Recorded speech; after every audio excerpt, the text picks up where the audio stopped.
रूप पाहता लोचनी रूप पाहता लोचनी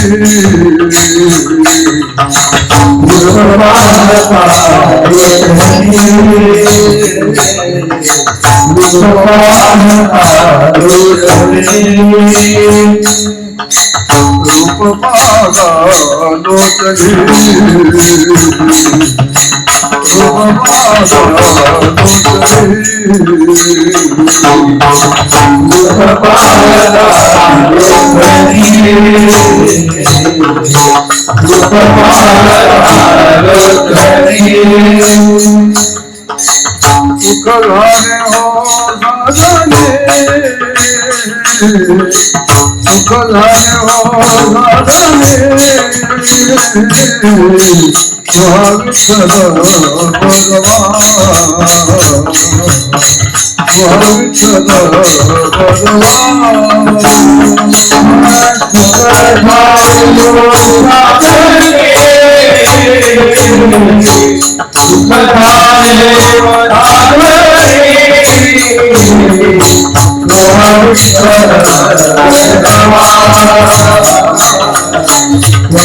युक्त आहार न लगे अनेक साधने युक्त आहार न लगे अनेक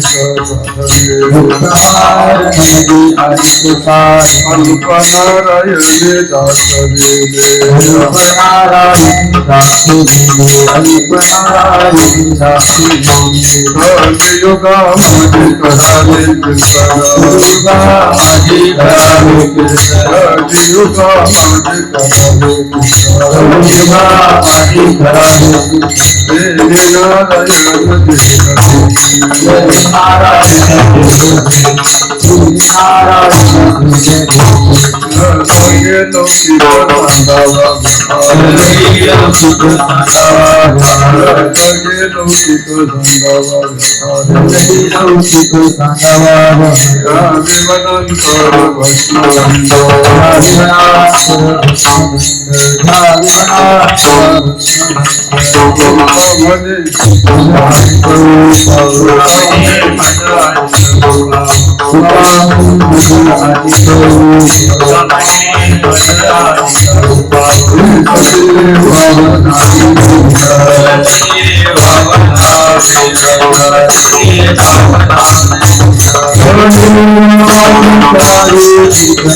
संदीप महाराज लोकरे, त्यांना पकवानाची साथ नामदेव महाराज डोळस आणि नागनाथ महाराज गोरडे, त्यांना साथ हनुमान महाराज, रवींद्र महाराज बोराडे.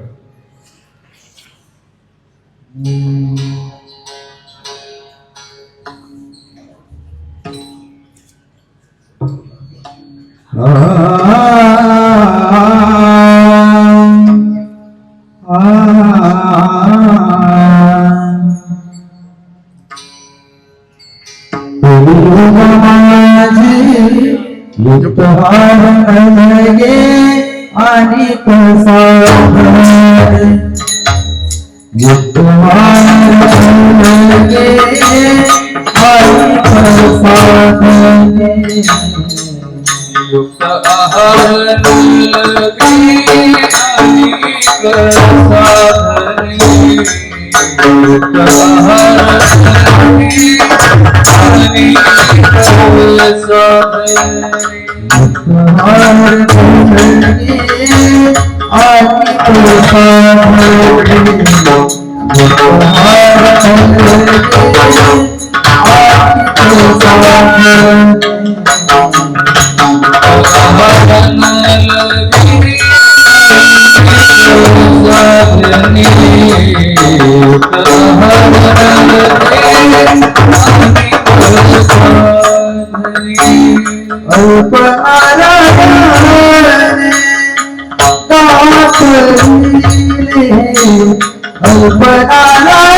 ah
नारायण नारायण तेरे नारायण दीन भेटी तेरे नारायण दीन भेटी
तुम्हाला माझा आवाज ऐकू येते का?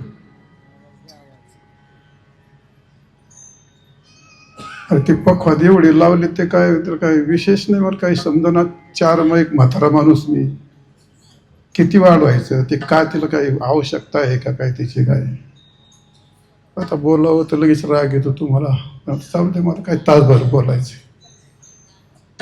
हरी हरिओम हरिओम हरी. छान.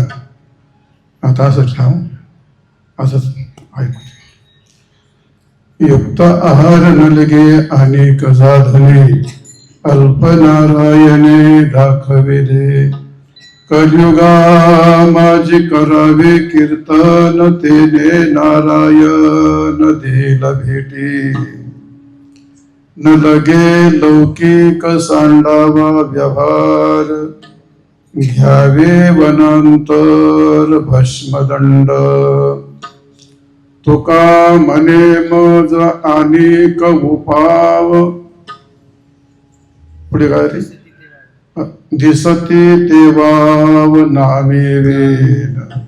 कलियुगा माझी करावे कीर्तन, तेने नारायण देल भेटी. ध्येयं सदा हरिभवग्नमभीष्टदोहम्. तीर्थास्पदम् शिववीरचिनुतं शरण्यम्. भृत्यारत्यहं प्रणतपार, भवाब्धिपोतो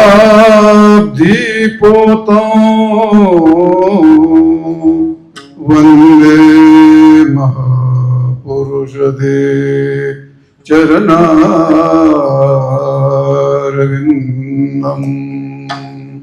श्री संताची माता चरणावारी. माता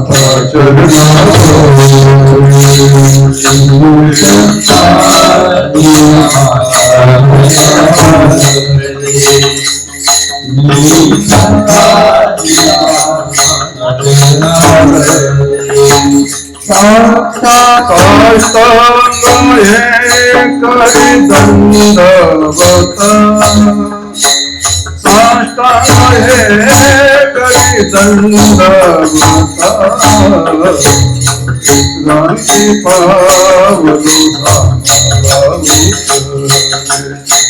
क्रांति पावलो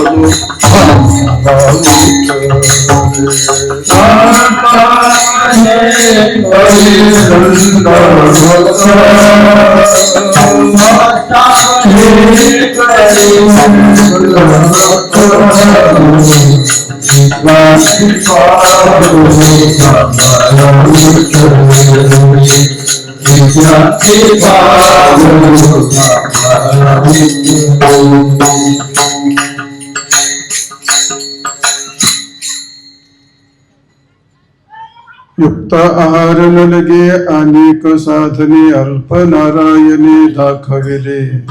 कलियुगा माझे करावे कीर्तन, केले नारायण देल भेटी.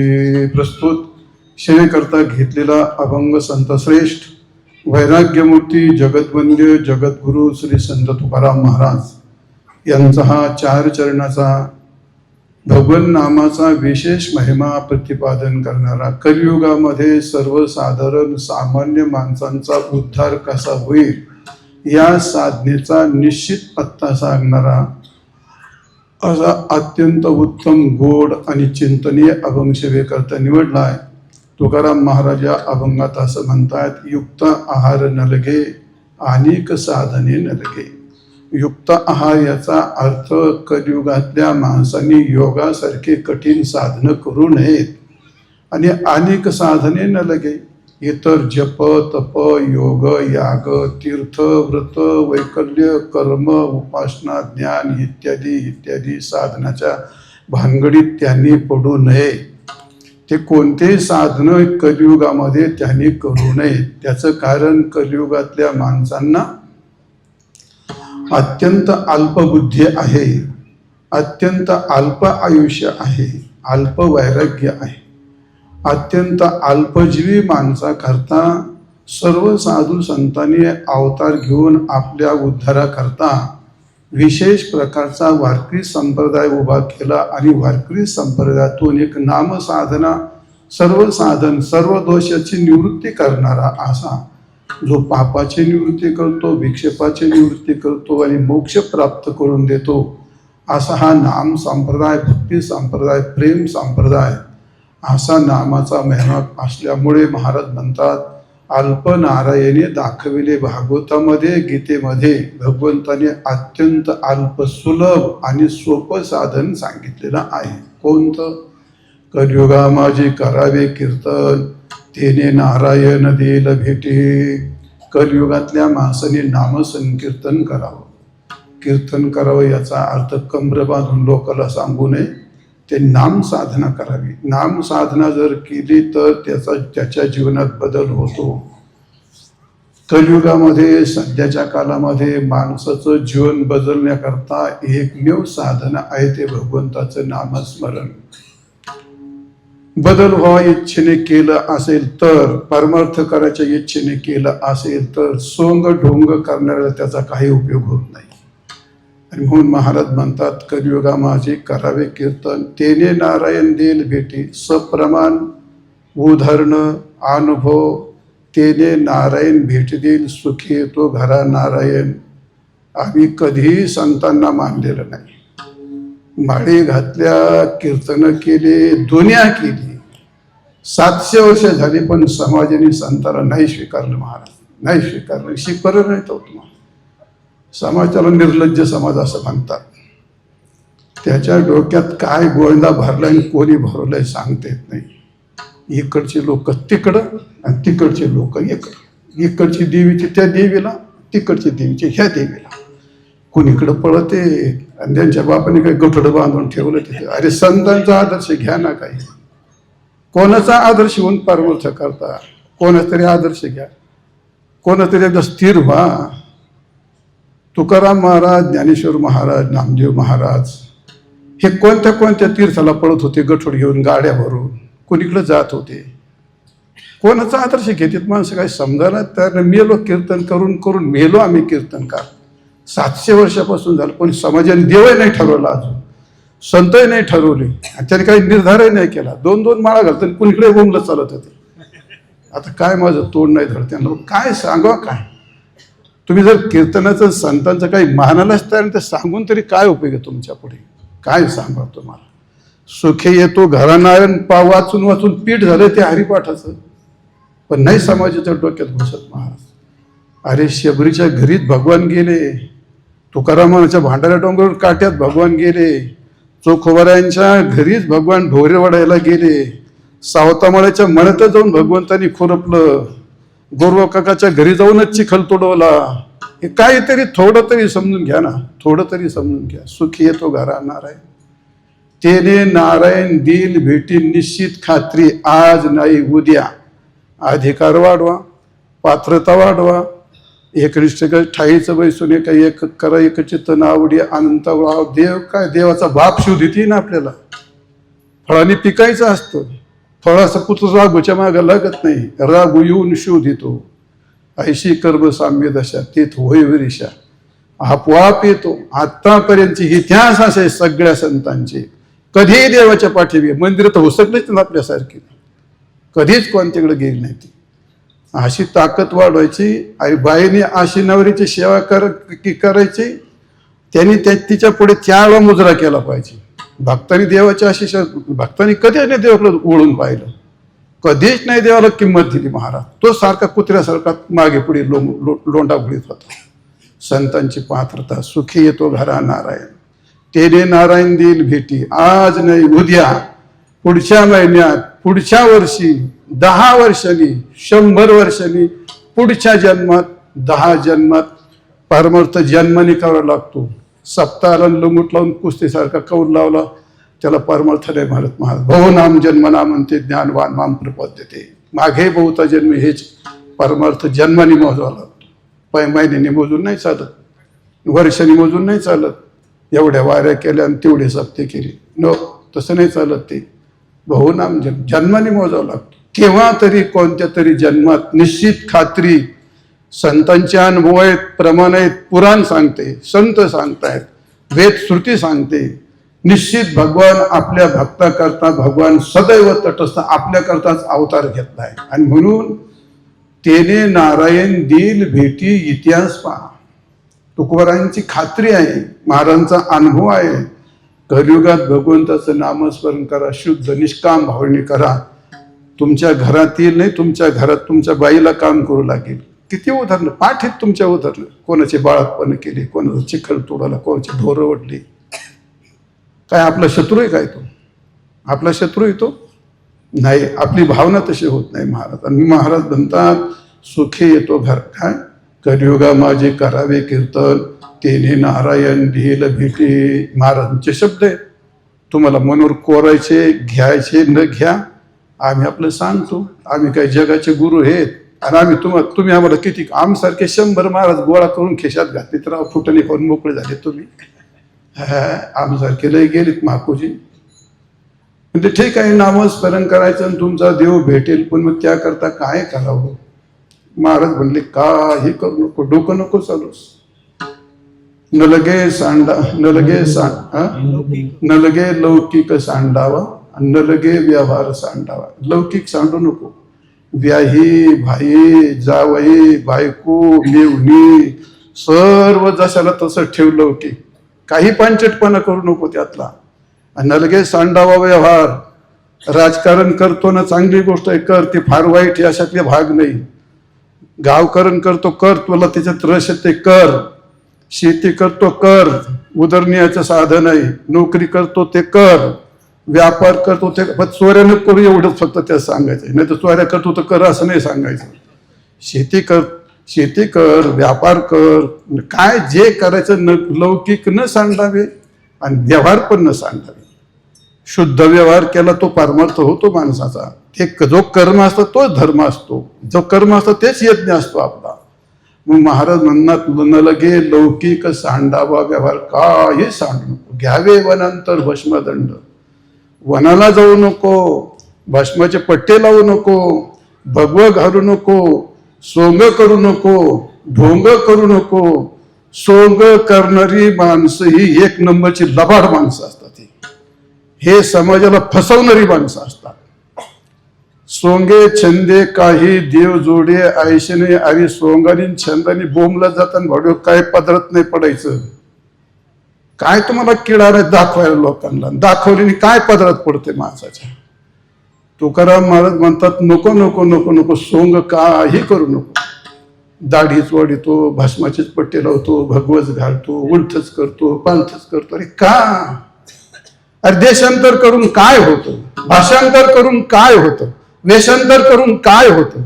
अरे देशांतराने, भाषांतराने, वेषांतराने देव मिळतो असं उदाहरण सांगा ना एखादं. अरे वृत्त्यंतर करा, स्थित्यंतर करा. कालच्या पेक्षा मी काय बदललो याचं जर थोडीशी आपण आपली लाज बाळगा. परमार्थ करतोय ना आपण. जर काही बदलच जर होत नसेल तर आपल्या करण्यात काही पोतभर पिरितो आणि पसभर घेऊन येतो. कशाला जख मारितो पाहू? कशाला पिरितो? कशाला पिरितो? म्हणजे तुकाराम महाराज म्हणतो माझं आहे का ते? तुकाराम माझं जर ऐकत तर आमचं कोण ऐकायचं? महाराज म्हणतात बाबा लौकिक सांडू नका, व्यवहार सांडू नका. वनांतर भस्म घेऊ नको. काय नको? दंड घेऊ नको, भस्म घेऊ. म्हणजे याचा अर्थ काय वानप्रस्थ घेऊ नको, संन्यास घेऊ नको, त्या कर्माच्या कटकटी करू नको. कारण तू गृहस्थी आहेस, तू वारकरी आहेस. अरे आपल्या आईला एवढं दूध आहे भल्या माणसं हो, पिऊन खाली वाहून चाललंय. का लोकांच्या कासात तोंड घालून उमण्या देता? कायला घेणं ना देणं? तुमचा देव एवढा श्रीमंत आहे, तुमचा संप्रदाय एवढा श्रीमंत, आज सगळं जग आपल्या पाया पडतंय वारकऱ्याच्या, सगळं जग तुमच्या पाया पडतंय, तरी तुम्हाला अवतास आठवतात दुसरे देव, दुसरे पंथ, दुसरे सोंग, दुसरे ढोंग. आणि का? यात तुम्ही तर विचार का, एवढं जग प्रगतीला गेलंय, सगळं जग मोबाईलमध्ये आणलंय, आपलीच कशी काय प्रगती अवनती चालली पाठीमागे, आपली अवनती कशी काय चालली? महाराज म्हणतात काही करू नको, सोंगाने ढोंगाने काही पदरत पडत नाही, शेवटी मोकळ्या हाताने जावं लागतं. आता ज्याला सोंग करावी वाटतात, लोकांना दाखवावं वाटतं, बिचाऱ्यांचं काय होतं त्याचा पण अभ्यास करा. परमार्थात ज्या दिवशी आपल्याला लोकांना दाखवायची इच्छा होईल त्या दिवशी आपल्या परमार्थाला अवनती लागली असं ज्याने त्यांनी समजायचं. कोणी कोणाला सांगण्यात काय अर्थ नाही. आपल्याला गंध लावला का लोकांनी पाहा वाटतो, तुळशीला पाणी घातलं का लोकांनी पाहा वाटतं. आपला परमार्थ मंदिरात लय होतो, आपल्या परमार्थाला सप्तामध्ये आपल्या परमार्थ लय फुलारा येतो. एकांतात बैस ना, एकांतात बैस, डोळे झाकून घे, अंगोर शहर येते, एकांतात भजन करून पहा, एकांतात नामस्मरण करून पहा. नाही बदल माझा अनुभव आहे, 70, 75, 76 वर्षाचा माझा अनुभव आहे. पहिली तर समजा 16 वर्षे सोडा माझे पोरगटपणातले, पण तिथून पुढचा माझा बदललो मी. आत्तापर्यंत आमचे हे सगळे तुम्ही आत्तापर्यंत सगळे महाराज पाहिलेत, हे सगळे बदललेलीच माणसं आहेत. हे आता हे तुम्हाला दिसते ही माणसं, अरे बदलले, हे ते टाकाऊ माणसं आहेत. आम्ही जर एवढे BAM झालो तर आम्हाला तर मग घरच्या लोकांनी सोडलं असतं का? शाळेतून हाकून दिले, बापण टाकून दिले, हे सगळे आता आमच्याकडे विद्यार्थी येतात. ते काय चांगले हसू नका तुम्ही, वस्तुस्थिती आहे आपली.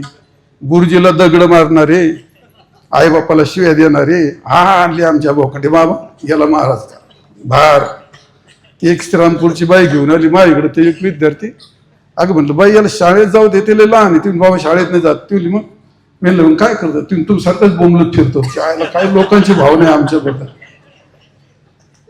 बदल होतो की नाही पोरो? बदल झाला की नाही? झाला ना बदल. अरे हे माणसं काय म्हणतो टाकून गेले, पण जसे आळंदीत गेले ना दगड देव होऊन बाहेर आले, आज लोक त्यांच्या बदल नाही झाला वैवा. असं कसं काय? परमार्थात ताकद नाही असं कसं काय म्हणतात तुम्ही? फार मोठा बदल होतो. तुम्ही पण बदलताल ना, कसं काय? असं कसं काय गोष्ट होऊ शकते? असं तो भाग मुद्दा सांगायचा. महाराज म्हणतात नलगे लौकिक सांडावा, नलगे व्यवहार सांडवा, घ्यावे वनांतर भस्मदंड काही नको करू. वारकरी झाला खूप मोठी भाग्याची गोष्ट आहे. वारकरी संप्रदाय मिळाला तुम्हाला, संतासारखा संप्रदाय मिळाला, पांडुरंगा देव मिळाला, आळंदीत पंढरीसारखं क्षेत्र मिळालं, खूप मोठं भाग्य मिळालं तुम्हाला, भरपूर मिळालं. यातून तुम्हाला नावेत बसला, तुम्ही सहज पलीकडे जाणार. तुम्ही फक्त निष्ठा ठेवा, इकडं तिकडं नका तोंड घालू. नरगे लौकिक सांडावा, घ्यावे नंतर भस्मदंड महाराज म्हणतात. आणि एवढं सांगितलं तुकाराम महाराज म्हणतात आम्ही तुम्हाला एवढं सांगितलं, जर तुम्ही नाही ऐकलं तर काय होतं ऐका. महाराज म्हणतात तुका म्हणे मज अनेक उपाव आणि दिसती ते वाव नामे विन. तुम्ही आमचं नाही सांगितलं तुम्ही खड्ड्यात जा, तुम्ही नाही ऐकलं तर तुम्ही जाऊसाच्या पेरेतच उतरला तर तुम्ही किती वर निघायचा प्रयत्न केला तर खाली फसून जाल तुम्ही. तर तुम्ही तुमची अवनती पहा. महाराज म्हणतात तुका म्हणे मज अनेक उपाव आणि दिसते ते वाव नामे विन. माझ्या दृष्टीला कलियुगामध्ये भक्ती वाचून नामा वाचून दुसरा उपाय दिसत नाही. तुम्ही जर केला तर तुम्हाला तोच उपाय कदाचित अधोगतीला घेऊन जाईल.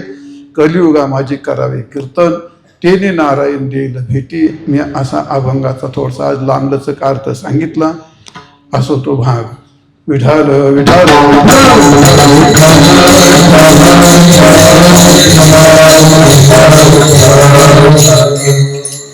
युक्त आहार नलगे अनेक साधने अल्प नारायणी दाखविले. कलियुगा माझी करावे कीर्तन, तेही नारायण देईल भेटी. तुमचा चाललेला हा अखंड हरिनाम सप्ताह मला वाटतं काय हा सुवर्ण महोत्सव आहे. आणि माऊली ज्ञानोबऱ्याच्या शतकोत्तर असणारं हे तुमचं वर्ष आलंय. हे एक मोठी पुण्याची गोष्ट आहे. समस्त ग्रामस्थ परिसरातील सर्व महाराज लोक, उरलेलं मी नंतर बोलणार आहे. पत्रिका घेऊन बोलावं लागेल, थोडं बोलायचं तर त्याला काही विलाज नाही. मला पहिलं चरण तर काय 80 वर्षाकडे घरात झोकल्यानंतर आता ह्या पोरांचा आग्रह राहतो.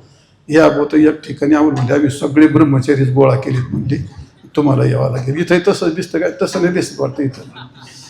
आता आम्हाला ब्रह्मचारी म्हणून नाही कोण इकडे घालत या लोकांनी.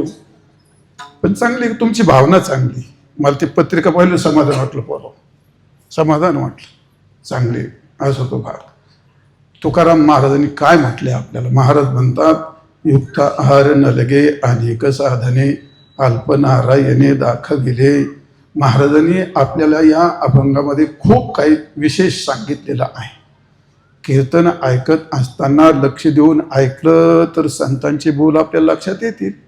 तुकाराम महाराज म्हणतात, युक्त आहार नलगे, एकूण आपल्या वेदामध्ये, गीतेमध्ये, संत वाङ्मयामध्ये 3 प्रकारचे योग सांगितलेले आहेत.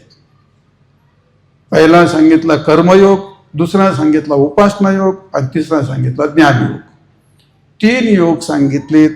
3च का सांगितले, 4 का नाही सांगितले? आणि तुकाराम महाराजांना का नाकारलं आणि भक्तियोग नामस्मरण का करायला सांगितलं?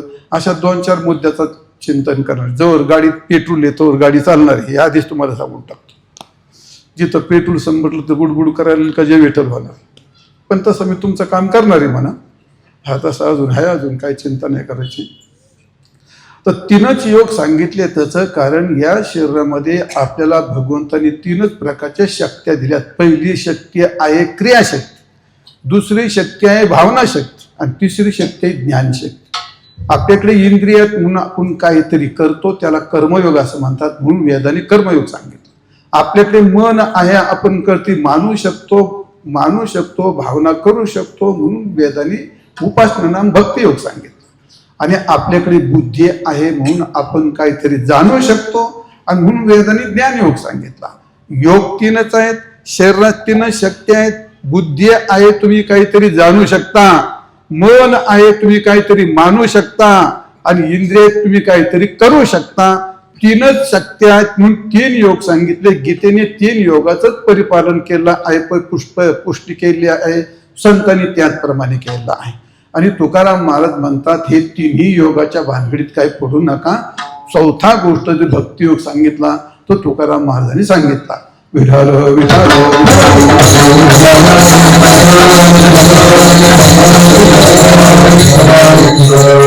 युक्त आहार न लगे.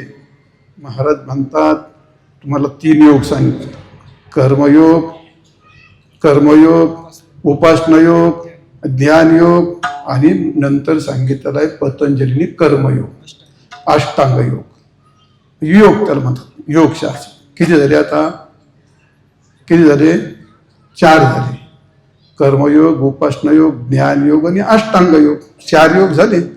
मस्त ऐकायचं कीर्तन, बोलायचं, टेन्शन नाही घ्यायचं. मध्ये मध्ये उत्तर दिलं म्हणजे संवाद साधला म्हणजे वक्त्याला सांगता येत असतं. मग आता अष्टांग योगही नको, कर्मयोगही नको, उपासना योगही नको आणि ज्ञान योगही नको. तर काय नको? वेदांनी सांगितलंय, शास्त्राने सांगितलंय, पुराणाने लिहिलंय, व्यासाने लिहिलंय, संतांनी लिहिलंय, गीतेने लिहिलंय. आणि हे नको का? याचं कारण तुकाराम महाराजांनी सांगितलं. याचं कारण असं आहे की सध्याच्या काळात त्या साधनं करण्याकरता आपली पात्रता कमी पडते. पहिला काय तुम्हाला ज्ञानयोग सांगतो. का नाकारला संतांनी? संतांनीच वर्णन केला तो आहे, पण तो संतांनी नाकारला. सर्व संतांनी वेदांनी सांगितलं ज्ञाना वाचून मोक्ष नाही. गीता म्हणते, इदंतु ते गुह्यतमम् प्रवक्ष्यामेन सोयवे ज्ञानम विज्ञान सहितम यज्ञात्वा मोक्षशेष. अर्जुना, तुला जर या संसारातून मुक्त व्हायचा असेल तर तुला विज्ञानासह ज्ञान जाणून घे, तरच तू मुक्त होशील. वेद सांगतो, ध्यानात्वैव कैवल्यं ब्रह्मैव भवति तरति शोकात्मवेद. किती यदा चर्मवदाकाशं व्यष्टयिष्यन्ति मानवः तदा देवमविद्यां दुःख शांतो भविष्यते. वेदाचं म्हणणं असं आहे, ज्या दिवशी तुम्ही आकाशाची कातड्याप्रमाणे घडी करून बगलात घ्याल त्या दिवशी तुम्हाला ज्ञाना वाचून मोक्ष होईल. म्हणजे आकाशाची घडी करता येणं शक्य नाही आणि ज्ञाना वाचून मोक्ष होणं शक्य नाही. माऊली त्यावर सांगतात, ज्ञानविन एकेन उपाय करशी जेतुके. ज्ञानेश्वर महाराज सांगतात, नामदेव महाराज त्याच्या पुढे जाऊन सांगतात. नामदेव महाराज म्हणतात, ज्ञानविन मोक्ष नाही हा सिद्धांत वेद बोले हात उभारोले. ज्ञानविन मोक्ष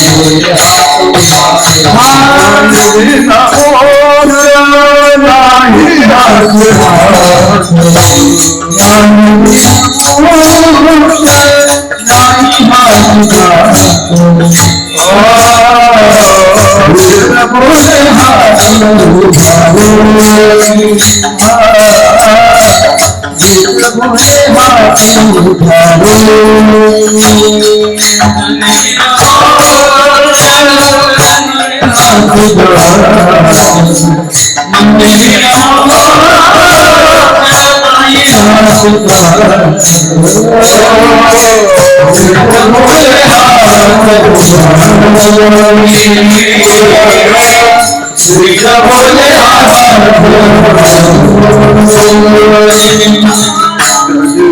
मोक्ष नाही हा सिद्धांत वेद बोले हात उभारोनी.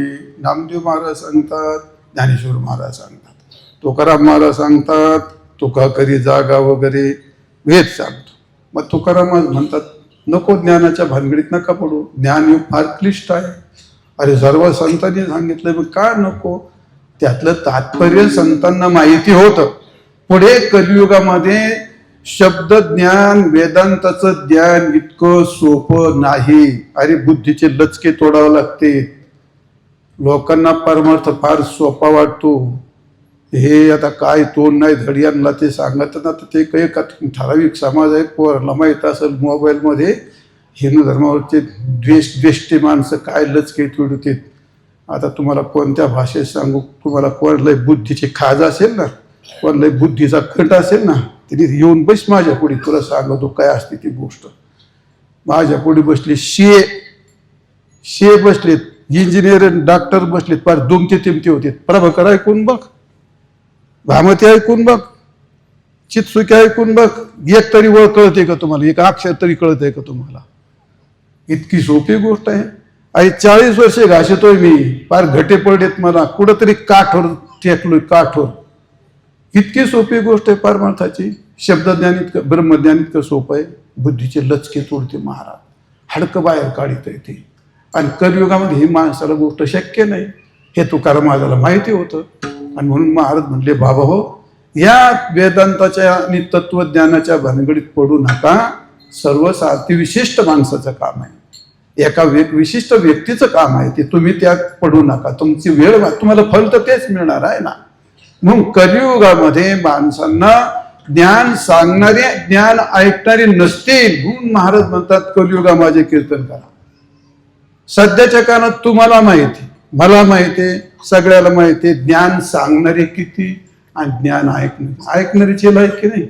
सांगायचा तर प्रश्नच नाही. सांगणारी कीर्तनच उधळ, विशेष नाही. तुम्हाला सगळ्याला माहिती काय चाललंय ते, आणि सगळ्याच्या हातात मोबाईल आहे. ज्याला धुता येत नाही त्यांनी पण कीर्तनकार तो सुख घ्यायला किंवा इतकं टार्गेट केलंय कीर्तनकारला. अजून तरी कीर्तनकारांनी लाज ठेवा. अरे नाही ते पण आपली फार कटिंग करायला लागलेत कीर्तनकाराची. नाही ती माणसं बोलायला, भाया पण बोलायला राव, पारी पुरी पण क्लिपा टाकायला आपल्यावरती. याला कोणी मालकच नाही. माझं लय तोंड वळवळ करते, पण काय करू, मला बोलू द्यायनात कोणी. खरंच ना तुम्हाला सांग, असा बोलन ना मी का ते मला जेलमध्येच घालते लोक. इतकं बोलन मी, खरंच लय मला चिड आली. अरे असं कसं काय, तुम्ही एवढं काय चुकलंय आमच्याकडून, काय असं कोणी काय उठायचंय. झाले कोण 10-5 ते चुकत असेल, पण 10% चुकलं, पण 90% माणसं यांच्यावर तुम्ही पण विश्वासायला लागलेत ना. लय भयंकर विश्वासायला लागलेत माणसं, पण त्याला कोण उत्तर द्यायना. पण आता येईल काहीतरी प्रसंग, होईल काहीतरी. तर असो भाग, तत्वज्ञानाची कीर्तनकारांनी कशी खेळणी केली हे तुम्हाला मला सांगायचं होतं. काय परिस्थिती, कीर्तन कोणी करायला? अरे व्याकरणाचं ज्ञान नाही, वेदांताचं ज्ञान नाही, काही अध्ययन केलं नाही, काही पाठांतर नाही, काही वाऱ्या केलं नाही, काही कुठे काही 10-10 वर्षाच्या पुरी कीर्तन करायला लागल्या. आणि एवढा डामडोल त्यांचा समाज काय बिचारलाय का, त्याला शेण खातोय, काय करतोयच काय. त्या पुरींच्या एवढे आहे ते फुलं, त्या गाड्या, त्यांच्या पुढे ते हार तुरे, त्यांचे ते काय लाड करा चांगलंय. पण ती पात्रता तर पहा भल्या सो. काही 60-70 तिचं वर्ष वय झालं असेल, त्यानं खूप अध्ययन केले असेल, मीराबाई सारखी, मुक्ताबाई सारखी असेल, तर करा, काय अडचण नाही. बाई काय कमी आपल्याला असं थोडं समजायचं काय कारण नाही.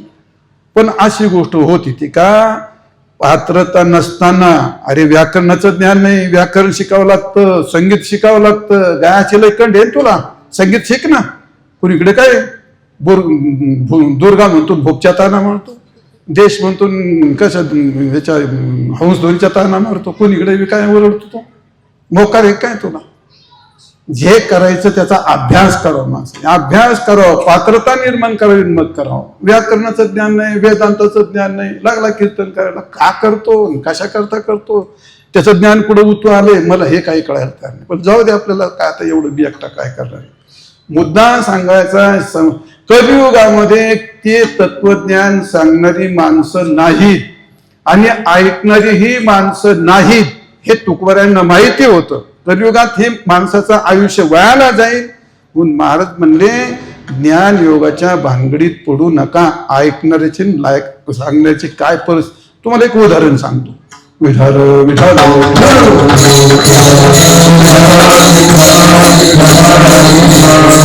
एक शिष्य गुरुकडे गेले, महाराज मला ब्रह्मज्ञान सांगा. गोष्ट मजेचीच आहे मोठी, पण सिद्धांत चांगला आहे. महाराज मला ब्रह्मज्ञान सांगा.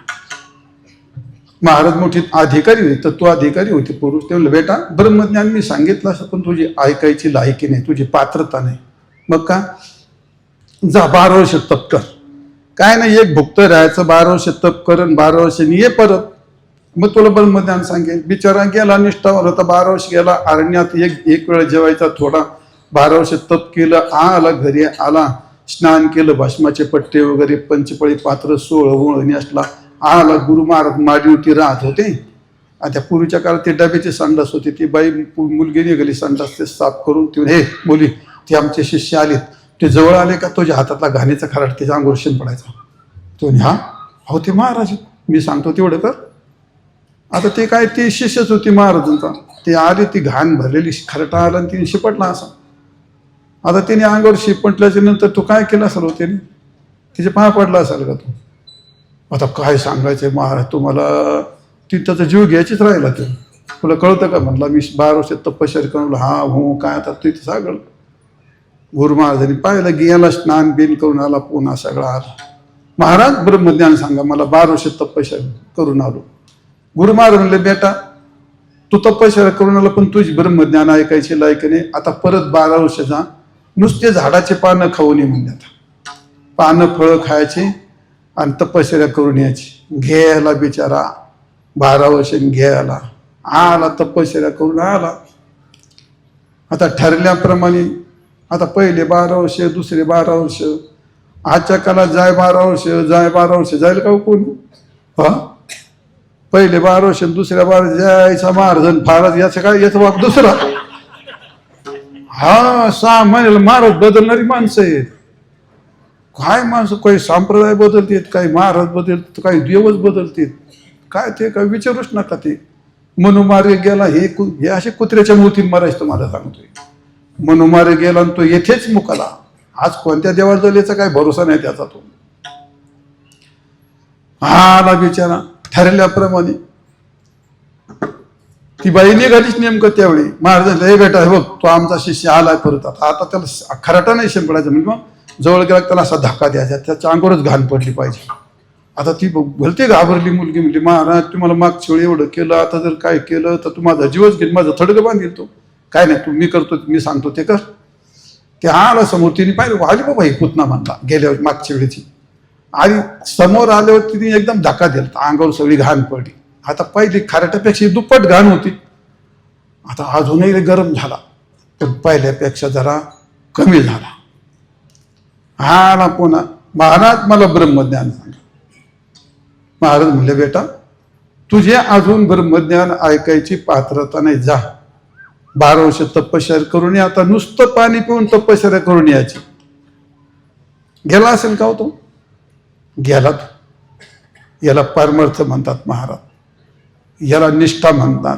गेला 12 वर्ष तपश्चर्या करून आला, पाणी पिऊन वाळलेले पानं खाऊन आला.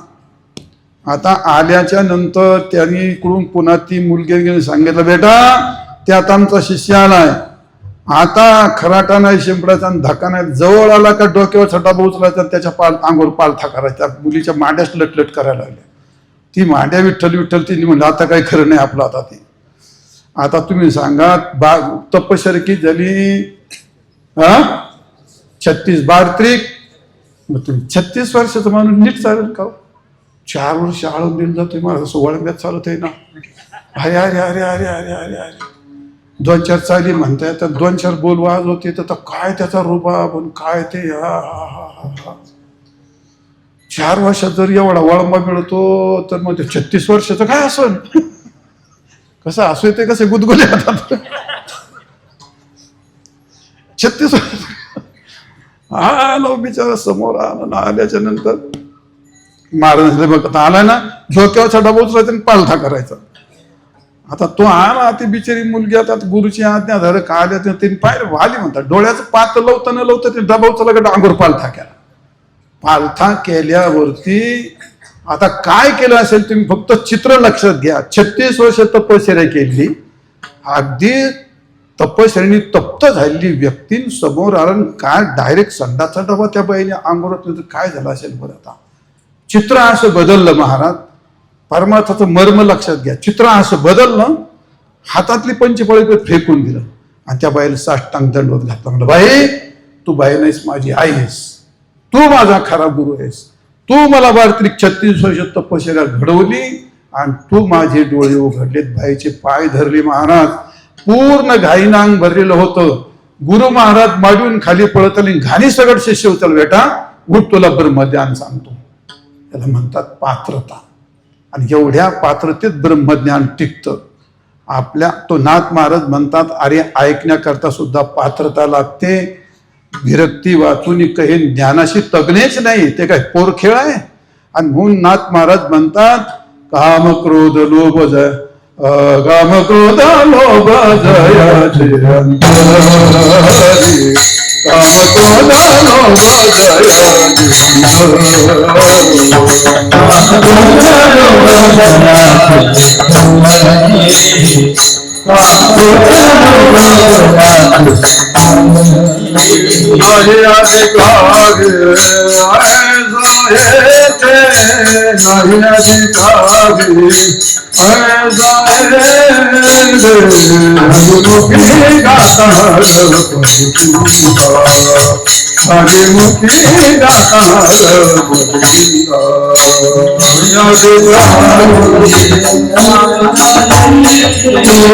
क्रोध लोभ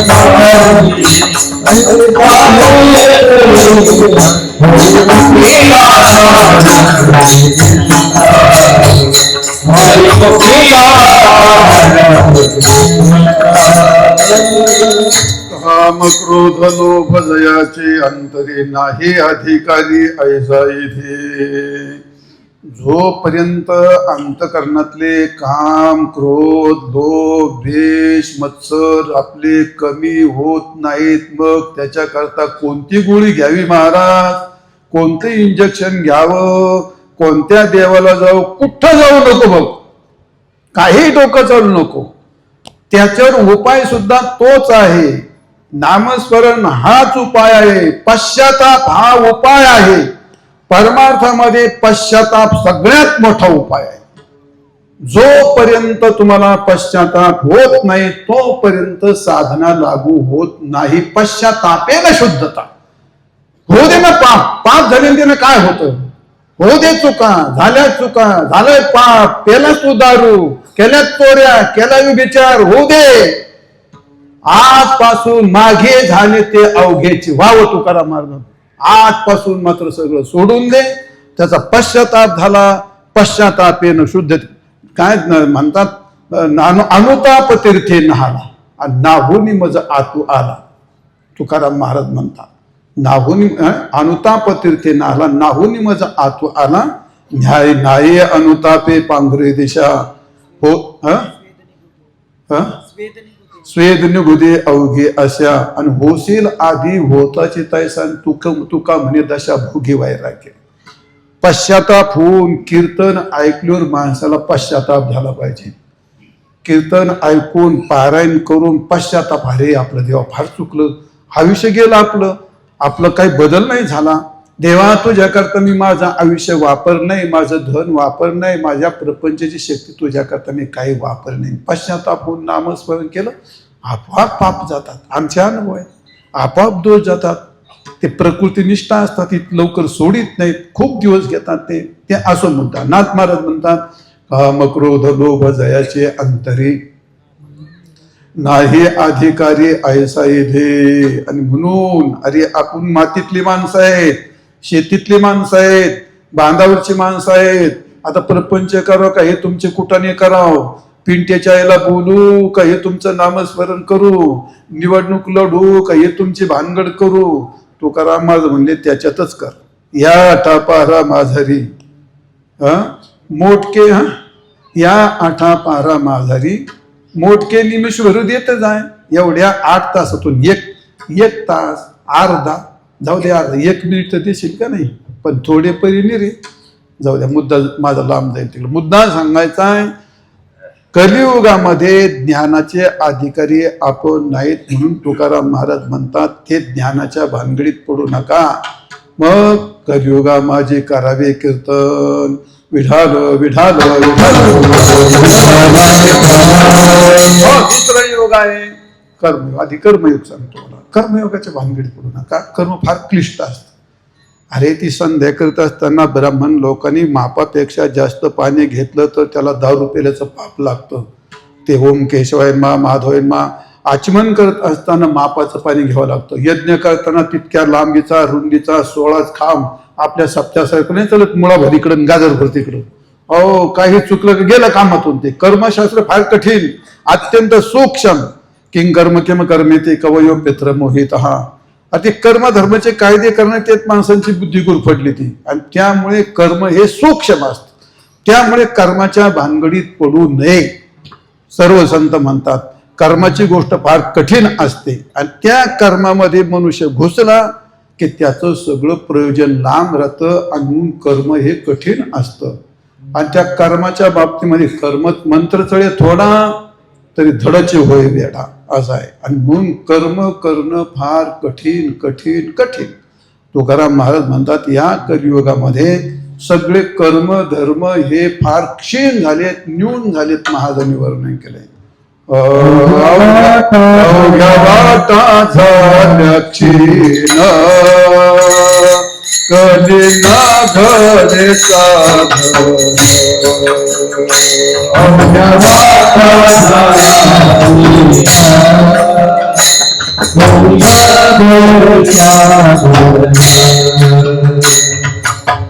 उचित विधी विधान उचित विधी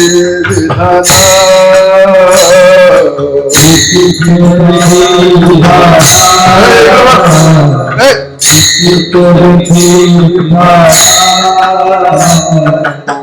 करे न घडे सर्वथा करे न घडे सर्वथा करे न घडे सर्वथा करे न घडे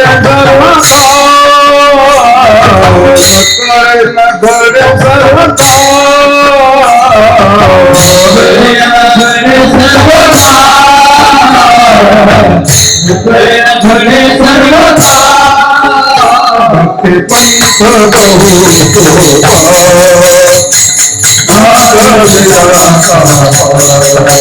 भक्ति पंथ भक्ति पंथ पुण्य नाग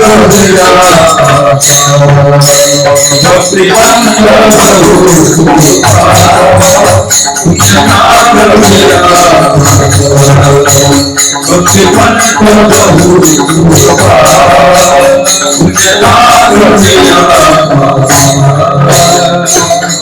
वाटा झाल्या क्षीण कधी न घडे साधन. उचित विधी विधान उचित विधी विधान न कळे न घडे सर्वथा. भक्ती पंथ बहु सोपा पुण्य नागवे पापा. भक्ती पंथ बहु सोपा. चाल अशी मजबूत ठेवावी लागते. उधळासारखं उधळून दिल्यावर ते चालते मी होते का. चाल अशी मजबूत पाहिजे. पोरं संप्रदाय काय कीर्तनातला शांतरस डकता कामा नाही, कीर्तनातला भक्तिरस वाया जाता कामा नाही. तुम्हाला कोणी सांगत लोक आपले ठोकायला लागले, तुमचे उधळेपण थांबा, तुम्ही सुधरा, तुम्ही सुधरून घ्या. हे कर्कश किरकळ्या मारणं, खूप विक्षेप करणं गोष्टी तुम्हाला महाग पडणार. ती आपलं नुकसान होतंय, कानाला गोड लागतंय, लोक घुंगर वाजून नाचायला होतील, तेच वंशमौन होतील, ते शिव्या देतील आपल्याला. कीर्तनातलं आत्मा कळून घ्या तुम्ही. कीर्तनात शांतिरस भक्तिरस वायात जाता कामाच नाही, महाराज गांभीर्य काम मायत नाही. त्या बिचारांच्या डोक्यात देव आवाज वाढून त्यांनी पैसे घेतले असते, ते आपल्या बटन फिरून मरून होतं तिकडे. काय ते तरी काय करीन आता, त्याला ते आता ते पक होत्यावरती न त्याच्यावरून नजर, म्हणजे हे सगळं वाया गेलं तरी चालेल, पण त्याचं टंग टंग टंग टंग तमाशा सारखं आहे ना. पण तुम्ही सारखी माणसं सामान्य ते काही दाखवू शकत, त्यांना वाटतं यांचं असंच असतं बुवा, चाललं त्यांचं तसंच असतं. पण तुम्ही शहाणे झाल्याशिवाय हे लोक काय आता बहुतेक सुटलेत. आता लोक त्यांनी वस्तारा घेतलाय आता आमच्यावरती, आता आमची कटिंग करायला सुरुवात केली. आता थोड्या दिवसात उचलून लोक गचंड धरते, हे कीर्तन सांग ना, हे काय सांगतोस म्हणते लोक. मग तेवढी कळलं तुम्हाला. लोक नाही अरे तुझं पख होता ऐकायला का मी कीर्तन ऐकायला, हे काय कांठाळे बसवतो आमच्या लोकांनी असं म्हणले होते. काय करते, त्या पारणीला कीर्तन होतं माझं, त्यांचे नाव नाही सांगत मी तुम्हाला, यांना माहिती, चौघांना माहिती त्यांचे नाव होते. मराठवाड्यातला तो वाजवणारा, आता त्याचे शिष्य तो बसले तर असे वाजवायला लागलेत ना. ते कार्यक्रम तर फार मोठा, आता कार्यक्रमच बाचाच कार्यक्रम तो असतो, पण आता ते काय असा कार्यक्रम असं वाजवायचे फार घामी मार घाम झालाय सगळा. घाम पुसला एक जण तर घाम पुसायला त्याचं ते वाजवतेच त्या. झालं म्हणलं आता यांच्या नादी लागून काय मिळ नाही खायचं. त्यांना माहिती आहे माझा दणका, सगळ्यांना माहिती आहे माझा दणका. हा माझा दणका उभ्या महाटाला माहिती झालं. मग मी त्याचा फार मोठा समाज होता. मी लोक हा पक्ष तुम्हाला ऐकायची इच्छा आहे, तुम्ही जर वाटले भाऊ आज चांगलं आहे तर तुम्ही वर हात नका, आणि तुम्हाला वाटतं हे चुकीचं आहे तुम्ही फक्त वर हात करा. एकदा अख्ख्या मोठं पण जेव्हा वर हात केलं तेव्हापासून तिकडे माणसं बोललाच तयार नाही. लोकाला जे हवं आहे ते द्यावं माणसं. बस जाऊ द्या, आता तुम्हाला वाईट वाटेल, पण आता माझं आयुष्य गेलं लोकांना ढोस पाचता आता विद्यार्थीच घडवले त्या आयुष्यावर. आम्ही सांगावं ते सांगावं, तुम्ही ऐका ना काय तुमचं काम आहे. आपण का तुमचे हात कोण धरतो, पण सांगणाऱ्यांनी सांगायची खोट ठेवू नये. आपल्यावरती जबाबदारी असते, बाबा हे असं नाही असं असतं, तुम्ही करा ना करा, ज्याला त्याला स्वातंत्र्य असतं. पण एक लक्षात सगळे तुम्ही जाणत्या, कीर्तनातला भक्तिरस कधी जाता कामा नाही, त्याला आपण दोषी होतो. या कीर्तनामधला रंगाचा भंग करणं. जाऊ द्या, काय सांगत होतो तुम्हाला, काय घेणे राव, पंगत बसायची पण बसायचं आपलं झालं, त्याला काय. हा भक्तिपंथ बहु सोपा नाही, ते नव्हतं सांगत. हा अवघ्या वाटा, याला कीर्तन ऐकलं म्हणते होय रे. अवघ्या वाटा झाल्या क्षीण, हे कर्मयोग आमका योग तमका योग हा सगळा क्षीण झाला. आणि म्हणून माझा अवघ्या वाटा झाल्या क्षीण, करीन घडे साधन, उचित विधी विधान न कळे न घडे. समाजाला कुठं कळतंय महाराज वेदाचं विधान, त्याला उचित विधी कळत नाही, त्याला विधानही कळत नाही. समाजातला येडेपणा काही जायला तयार नाही. अरे हे 21वे शतक आलंय, ते समाज एवढा सुधारलाय काय सांगायचं तुम्हाला. सगळे घरं सुधारले, म्हणजे बंगले सुधारले, गाड्या सुधारल्यात, भांडे सुधारले, कपडे बदलले, रस्ते बदलले, भाषा बदलल्या. काहीच अक्कल नाही, ते पण इंग्लिश बोलायला लागले, त्याच्यात ते भूषण समजायला लागले. तर बोला आता काय, खुरपणारी बाई सुद्धा मिस कॉल जायला मला प्रॉब्लेम झालाय. प्रॉब्लेम म्हणते का प्रॉब्लेम म्हणते ते तिला, मला तर काही त्यातलं आपल्याला नाही कळत. आपण जाहीर कबूल करतो, आपल्याला नाही कळतो इंग्लिश का बोलावं उभं घ्या देण्याचं. ते मग सगळं सुधारलं ना. काय राहिलं आपल्या लहानपणचं, काय राहिलंय का, काय नाही राहिलं. कपडे बदलले, भांडे बदलले, भाषा बदलली, सगळं बदललं. फक्त एक संस्कार पार मातीत गेले, काही शिल्लक नाही ठेवलं संस्कारचं महाराज. आता तुम्हाला एक शब्द जड जाईल, पण तुम्हाला आता ऐकावंच लागेल. संस्कार गेले, मला एवढं सांगायचंय. संस्कार गेले, विधी कळत नाही आणि विधानही कळत नाही. तुम्ही म्हणले तर मी त्याच्यावर बोलून 5 मिनिटं, पण मी चांगलं बोलून मी चांगल्यापैकी.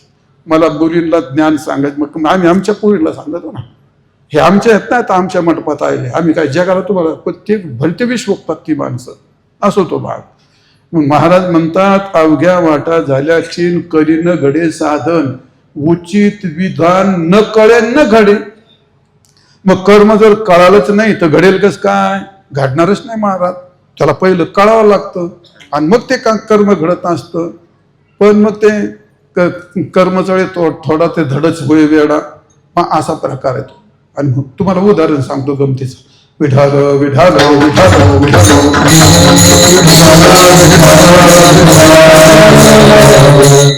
कर्म कळलं तर माणसाला कर्म करता येतं, कळालंच नाही तर मग त्याचं विपरीत होतं असतं ना. ते तुम्हाला उदाहरण सांगतो.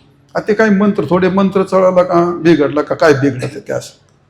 ते जारण मारण उच्चाटन स्तंभ, तुमच्याकरता सांगतो पेशल. आता जारण मारण उच्चाटन स्तंभन मोहन असे मंत्र असतात. आणि ते मंत्र असे आहेत, ते एक मंत्र जर म्हटला तर कोणाचा विंचू चढतो, एक मंत्र म्हटला तर कोणाचा विंचू उतरतो. एखाद्याचे गायचं दूध उडतं, एखाद्याच्या गायचं दूध फुटतं, एखादं वागरू मरतं, एखादं मासू मरतं, एखाद्याला हागून लागते, एखाद्याची हागून बंद होते. तुम्हाला शिकायचेत का ते मंत्र? मला येते, मी फुकट शिकवतो. तुम्हाला येते? तुम्हाला शिकायचेत का ते? नाही शिकायचे? तुम्हाला तर काहीच नाही शिकायचे, तो भागच वेगळा आहे म्हणा. ते असं मंत्र, मग ते मंत्र म्हणायचे. मग ते मंत्र काय, ते असे असे शिकतात नाही. त्याला ग्रहणाच्या कालामध्ये बी एवढ्या पाण्यात उभं राहावं लागतं आणि मग ते मंत्र म्हणावं लागतात कधी. मग ते असं आहे. आणि ते मंत्र शुद्ध करण्याकरता ती बंगाली विद्या असते. त्याच्याकरता जर माणसाची टवकी असली ना, एकच नंबर, लगेच ताबडतोब मंत्र तयार होतो. आणि त्याच्यापेक्षा जर बाईची टवकी असली तर फार सुपर, एकच नंबर बाईची टवकी. त्याच्यापेक्षा जर 12-3 बाईची टवकी असली ना, बोलायचंच काम नाही माझा. हा, मी नाही सांगत, ते शास्त्रात लिहिलंय ते वामपंथीचं पहा तुम्ही ते. मग ती टवकी काढण्याकरता त्याची एक प्रक्रिया सांगितलेली.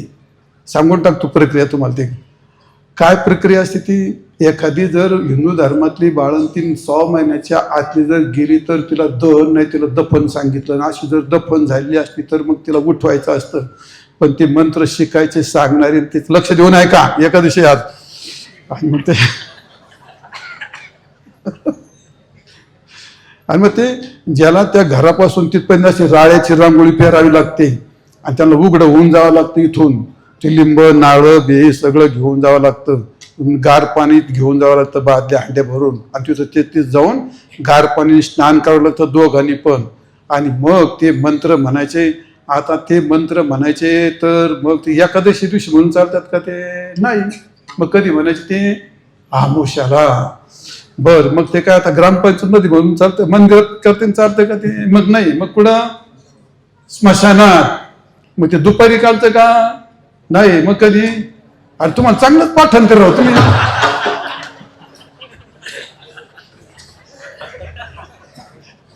तुम्हाला सांगण्यात काय म्हणजे माझ्याला पुढे तयारी आहे, भरतीच तयारी तुमची. म्हणजे ते आमुषाला रात्री 12 वाजता आणि मग त्या ठराविक कालामध्ये गार पाणी आंघोळ केलं. स्मशान म्हणजे रात्री आमुषाची 12 वाजताची वेळ म्हणजे भयानक शांतता. यमपुरीच त्या स्मशानात दिसते. भयंकर चिर वातावरण असतं. आणि अशा भयंकर वातावरणामध्ये मग तो मंत्र टाकतो, हा पाणी टाकतो, बिंब कापतो, बिबे ठेचतो, सुया टोचतो, हे करतो, ते पाणी टाकतो, मंत्र म्हणतो, पाणी टाकतो, मंत्र म्हणतो. आणि असं भयान शांततामध्ये एकदम हरणी उठती. घाबरली का तुम्ही? आणि त्या स्मशानात काय करतात मग असं जर झालं तर? ती हाडळी उठते एकदम, वरमपुरी बोल तुला काय पाहिजे.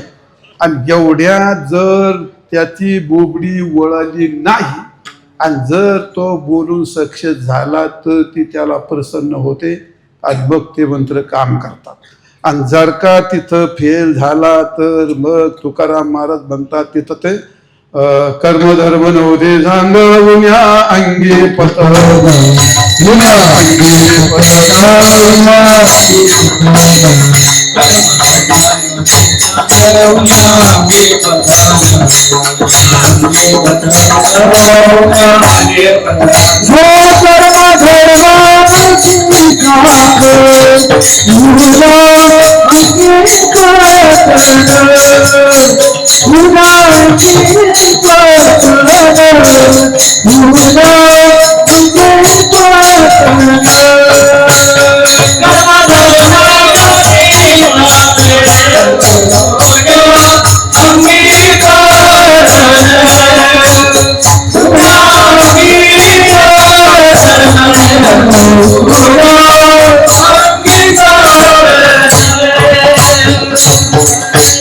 कर्म धर्म नव्हते सांग उन्या अंगी पतन. जाऊ द्या, कर्म कळावं लागतं आणि मग घडतं. एक बिचारी डोंगराच्या कडेला राहणारी मावशी, अशी चांगलं मोठं गाव होतं. त्या गावात आली, श्रावण महिना होता आणि चांगलं पेठेचं गाव होतं. तिथे सत्यनारायण महापूजा चाललेली होती आणि त्या पूजेत चालली रस्त्याच्या कडेला. त्याला ते बरं वाटलं. रांगोळी काढली, केळीची खुंट बांधली, तोरणं बांधले, भटजीबा पोथी सांगतात. बऱ्याच महिला पुरुष बसलेत, शांत वातावरण. ती आपली गेली बसली, चालली बऱ्याच वेळ पोथी चालली, भटजीबाची पोथी चालली. या ठिकाणी साधू आणि आला, नाव उलटली, उलटी झाली, पालथी झाली, प्रसाद घेतला, वर आली, आमका धरत ते झालं. तिने ती पोथी ऐकली, तिला वाटलं फार चांगलं झालं. प्रसाद घेतला, जेवण केलं. त्या मावशीने म्हणली, भटजीबा मला पण ह्या सत्यनारायण महापूजा घालायची, मला एखादी तारीख द्या. ती म्हणला, बाई तारीख तर मोकून नाही, श्रावण महिना आहे, सुगीचे दिवस आहेत माझे, नको माझ्या पोटवर पाय देऊ त्या डोंगराकडं. नाही म्हणते, बाबा काही करा पण एक तारीख द्या. आता एवढा प्रेमाचा आग्रह कोणाला मोडता येत नाही, आम्हाला बऱ्याच वेळेस वातावरण करावं लागतं. महाराज तारीख द्या. नाही मोकळे नाही, जरा विचार करून तारीख तिचा बरं म्हणजे ते प्रेमाचा आग्रह पाहिला. तिचा डायरीतून कुठतरी सोमवार गुरुवार हेला, त्याला सोमवारचा वार. मग काय करू बाबा, काय नाही, असं एवढं सगळं करायचं. मग एवढे ते असं आमकं तमकं सुपाऱ्या खारका काय आणायच्या. कारण ते सगळं आजही माझ्या पुढे सत्यनारायण करणारी बरीच माणसं बसली असतील बिचारी. आणि अजून 50 वेळा केला आहे त्यांनी, पण अजून काही त्यांची अक्कल ठिकाणीवर राहिली नाही. प्रत्येक वेळी सत्यनारायण करायचं म्हटलं, गेला बामणादार, देवा काय आणू. अरे आहे काय त्यात, सडके पानं, कुचक्या खुपाऱ्यान, खऊट खोबरं आहे तरी काय 4 वाट्या. ती यादी आणून तिकडून आणायची. बरं आण, घेतली यादी करून. अजून काय करू, काय नाही बाई, न्हायचं धुवायचं, उभं घर सारवायचं, रांगोळी बिंगोळी. भटजीबानी सगळं सांगितलं. डोंगराच्या कडाला राहणारी बाई, तिनं गेली. सकाळी त्याने घर सारवायला सुरुवात केली. सगळं सामान घेऊन गेली आणि उभं घर म्हणजे पूर्वी तुम्हाला माहिती आहे का, तुम्हाला काहीच माहीत नाही. आता घरही माहीत नाही, सारायचं माहीत नसेल तुम्हाला. आता ते म्हणजे घर उभं करायचं मग सारायचं असं नाही. ते बुडापासून शेंड्यापर्यंत घर सारवायचं म्हणतात उभं घर सारवायचं. ज्या दिवशी मग ते शिमग्याला, पाडव्याला, दिवाळीला घर सारवायचं राहतं. पण ज्या दिवशी घर सारवायचं त्या दिवशी सगळं बंद. म्हशी बांधून, गाया बांधून, शाळा बंद, नांगर बंद, सगळं घरीत. एकाने माती आणायची, एकाने शेण, एकाने पाणी, एकाने गारा करायचा आणि मग ते बादली भरून ते भिंती सारवायच्या. ह्या मॅडम वर आणि हे मुख्यमंत्री बाकी सगळे त्यांच्या हाताखालचे टाळकरी आहे. आणि मग तो कार्यक्रम सुरू व्हायचा. आणि मग दुपारच्या वेळी ती मावशी पाव केस, ते तोंड पाडलेलं. म्हाताऱ्या बायांना विचार तुम्ही, हे कार्यक्रम सुंदर ते ध्यान उभे विटे वरी. जर बाई आंध्रात माणूस ऍडमिटच केला पाहिजे असं चित्र. ते बाईचं जेव्हा सारवण सुरू झाले, अर्ध्यात आली बाईची, अर्धीच भिंत अर्ध्यात आली. बाई शिडीवरून भिन आली, भटजी घाई करी. अरे म्हणलं, तू बाई तू तर अजून गरज सारी ती देवा मस्त प्रयत्न केला पण नाही आटपलं. मग आता काय करू. बरं म्हणले, तू सारू म्हणले घर. आता म्हणले मी तुझ्या पतीला घेऊन करतो म्हणले. आणि ती म्हणली, मी काय नको, मी सुपारी खावायला सांगतो. आणि ती म्हणली, सुपारी ती म्हणजे जमतं. मलाही लहानपणापासून शंका येते का बाई नसली तर सुपारी खावायची आणि सत्यनारायण चालते. आयला मग पुरुष नसतं, बाई नारळ खावलं तर चालतो काही, मला अजून पण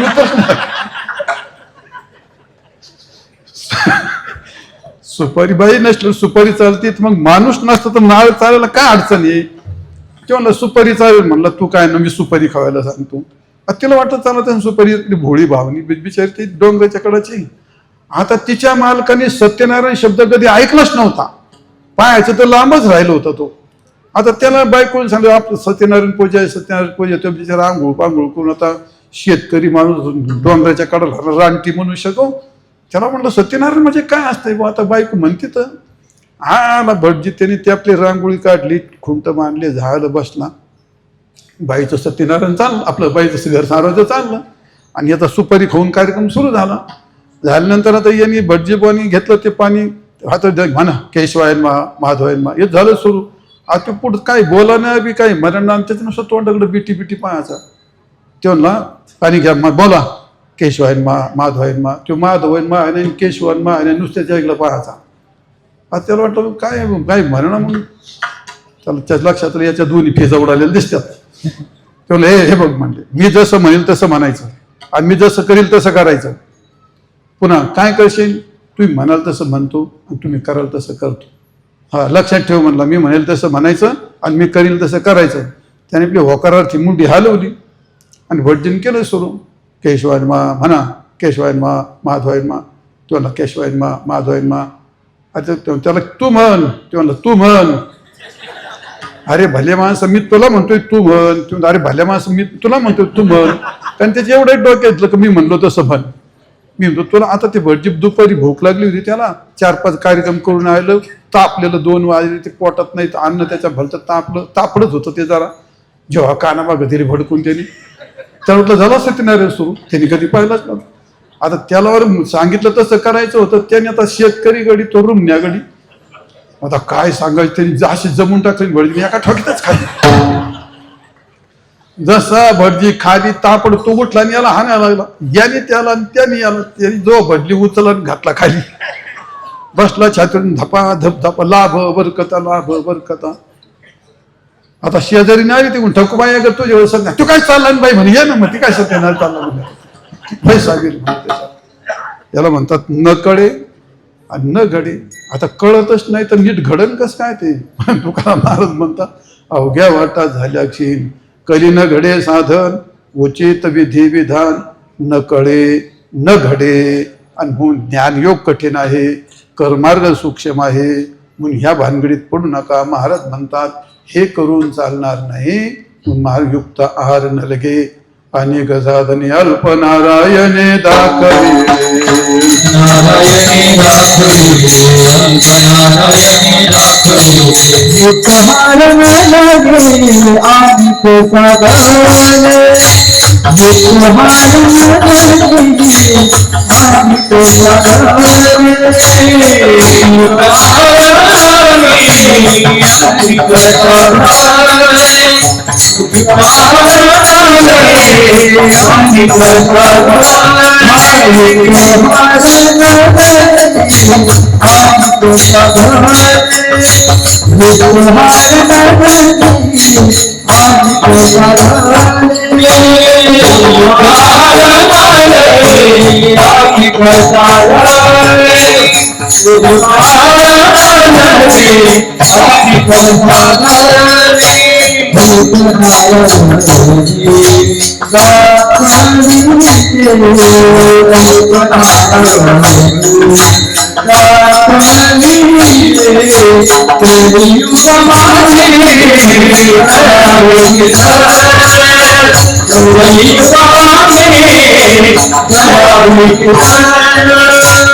आहार न लगे अनेक साधने. ज्ञानयोगाच्या भानगडीत पडू नये कठीण कर्मयोगाच्या भानगडीत पडू नये अत्यंत सूक्ष्म आणि अष्टांग योगाच्या भानगडीत पडू नये. युक्त आहार न लगे.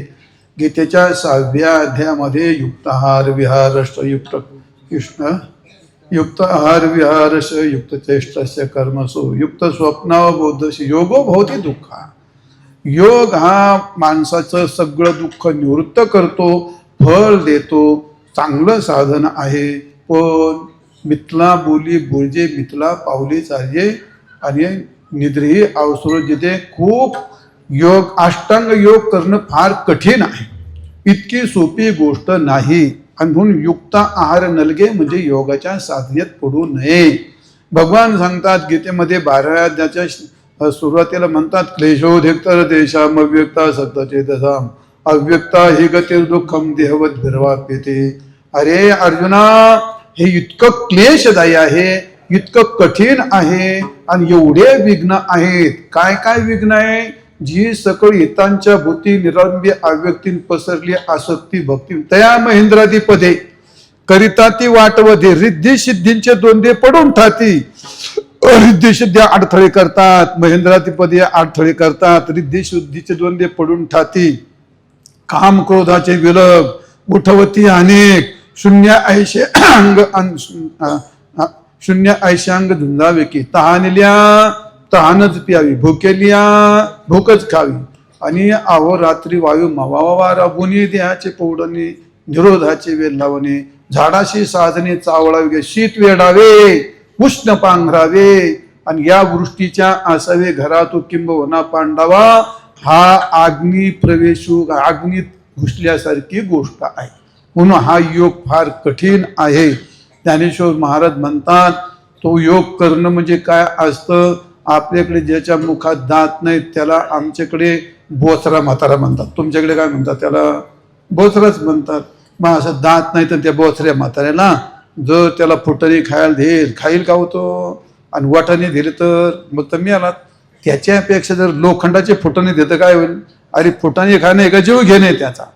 पाहे पा लोहाचे चणे बोचरे जे बोचऱ्या पडते खाणे, ते पोट भरणे की प्राणी शुद्धी म्हणून शेवटी लांबत नाही जास्त. माऊली म्हणतात म्हणून योगाची वाट, जे निघा सुभटा तया दुःखाची शेल वाटा भागाला, शेलका वाटा तुमच्या पदरात पडेल. आणि म्हणून तो करणं कठीण आणि करणं पण कठीण. योगाची गोष्टच कठीण आहे. शरीर शोषण प्राण निरोधन म्हणजे हटयोग, बोध पीडन कुंडलिनी कलिमरतल भंग, ऊर्ध्ववायूचा स्वेत तोडून करिओ वन. कळतंय की आता मराठी हे कळतंय काय? माती डोमला काय कळतंय? मला तर नाही काय कळत. शब्द जरी कळत त्याचे अर्थ कळायला, पद कळून पदाचा अर्थ कळावा लागतो, अर्थाचे संबंध कळावा लागतो, तात्पर्य कळावं लागतं. मग त्याची गोष्ट कळणं कठीण पडतं. संपवतो योगाची गोष्ट. ज्ञानयोग नको, कर्मयोग नको, अष्टांग योगही नको. संत सांगतात यम नियम अष्टांग योग यम नियम नक्की जे राहा, माऊली सांगतात, सगळ्या संतांनी सांगितलं. ऐका, योग करण्याकरता एक विशिष्ट व्यक्ती लागते, योग करण्याकरता एक विशिष्ट ठिकाण लागतं, आणि योग करण्याकरता एक विशिष्ट वेळ लागते. भलत्या वेळी करून चालत नाही, भलत्या व्यक्तीने करून चालत नाही. आणि कुठे एसटी स्टँडवर करायला जमत का ती गोष्ट? नाही नाही नाही नाही. अरे त्याला एक फार विशिष्ट गोष्ट लागते. हा योग करायचा त्याला पुढे घरात करता येतो का? बाईने चूल पेटवली आणि धरलं नाकन फुसफुस का बाई म्हणजे मुर्द्या उठ इथून मल्ल्या वेळाला भाकरी करायची. चुली पुढे पुढेच फुसफुस करतो. एसटी स्टँडला गेला, धरलं नाकनला फुसफुस करायला भडे 2 वर्ष इथं कुठं करतो एसटी स्टँडला? निगूढ मठ व्हावे शिवालय असं ठिकाण लागतं. आणि व्यक्ती मित्रा बोली मोजून झोपावं लागतं, मोजून खावं लागतं, मोजून चालावं लागतं, मोजून बोलावं लागतं. फार कठीण गोष्ट आहे योगाची प्रक्रिया. आता ह्यो सकाळी नाश्ता करायला बसला तर 2.5 किलोचे पोहे खातो, जेवायला बसला तर 11 चपात्याचा मुर्दा पडतो, आणि संध्याकाळी खाल्ल्या तर 5:30 ते थोडक्यातच भागून घेतो, 5:30 भाकरी खातो. खाऊन खाऊन त्याचा गेळा नगारा झाला. असा नगारा झाला नसेल, नाक भाड्या ते गेळा फुटन ना. आता कुठे इथं योग करतो? इथं योग अशाने योग होत असतो काय कुठे? अशाने योग करत नाही. घेत संवाद देवाचा म्हणजे योगाची प्रक्रिया किती कठीण असते. आणि म्हणून योगाची प्रक्रिया कठीण. तुकाराम महाराज म्हणतात नको नको, आपलं आयुष्य फार थोडं आहे ना, आयुष्य थोडं आहे, आपली बुद्धी थोडी, नको त्या भानगडीत. आपल्याला त्याच्यापेक्षा जास्त मोठं फल मिळते नामसाधनेमध्ये, ना भगवंताच्या नामचिंतनामध्ये. आणि म्हणून योगाच्या प्रक्रियेत पडू नये. आणि जर पडला तर मग तुमच्या पाठीमागे यमाचे यमदंड बसतील. तुम्हाला छोटंसं उदाहरण सांगणार आहे. वेळ संपत आली आता, डिझेल थोडं संपतच आलं आता. विठाल विठाल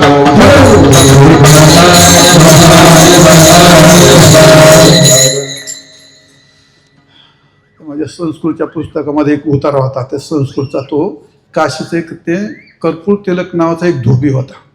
आणि तो धोबी बिचारा त्याच्या जातीप्रमाणे पूर्वीच्या काळात धुणं घ्यायचा, धुणं धुवायचा, आणि त्या मनकरणीमध्ये जायचा धुवायला. बऱ्याच दिवस धुणं धुवायचा, वाळू घाला. त्याचे गिऱ्हाईक चांगले वाढले, पुढं चांगलं झालं. मग त्याला ते बोजा जड व्हायला लागला. आणि मग त्याने गाढव पाळला. तो गाढव इतका उत्तम होता तुम्हाला सांगतो. असा पांढरा शुभ्र गाढव, एकच नंबर.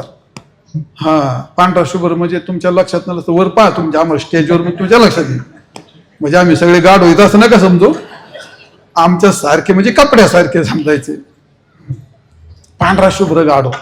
आणि मग नंतर पुढे चालून त्यांनी काय माणसाला छंद असतो, त्याने कुत्रा पाळला.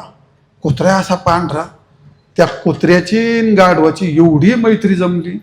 रोज जायचं यायचं, बिचारा तो धुणं धुवायचा, त्याच्या पाठीवर घालायचा, जायचा.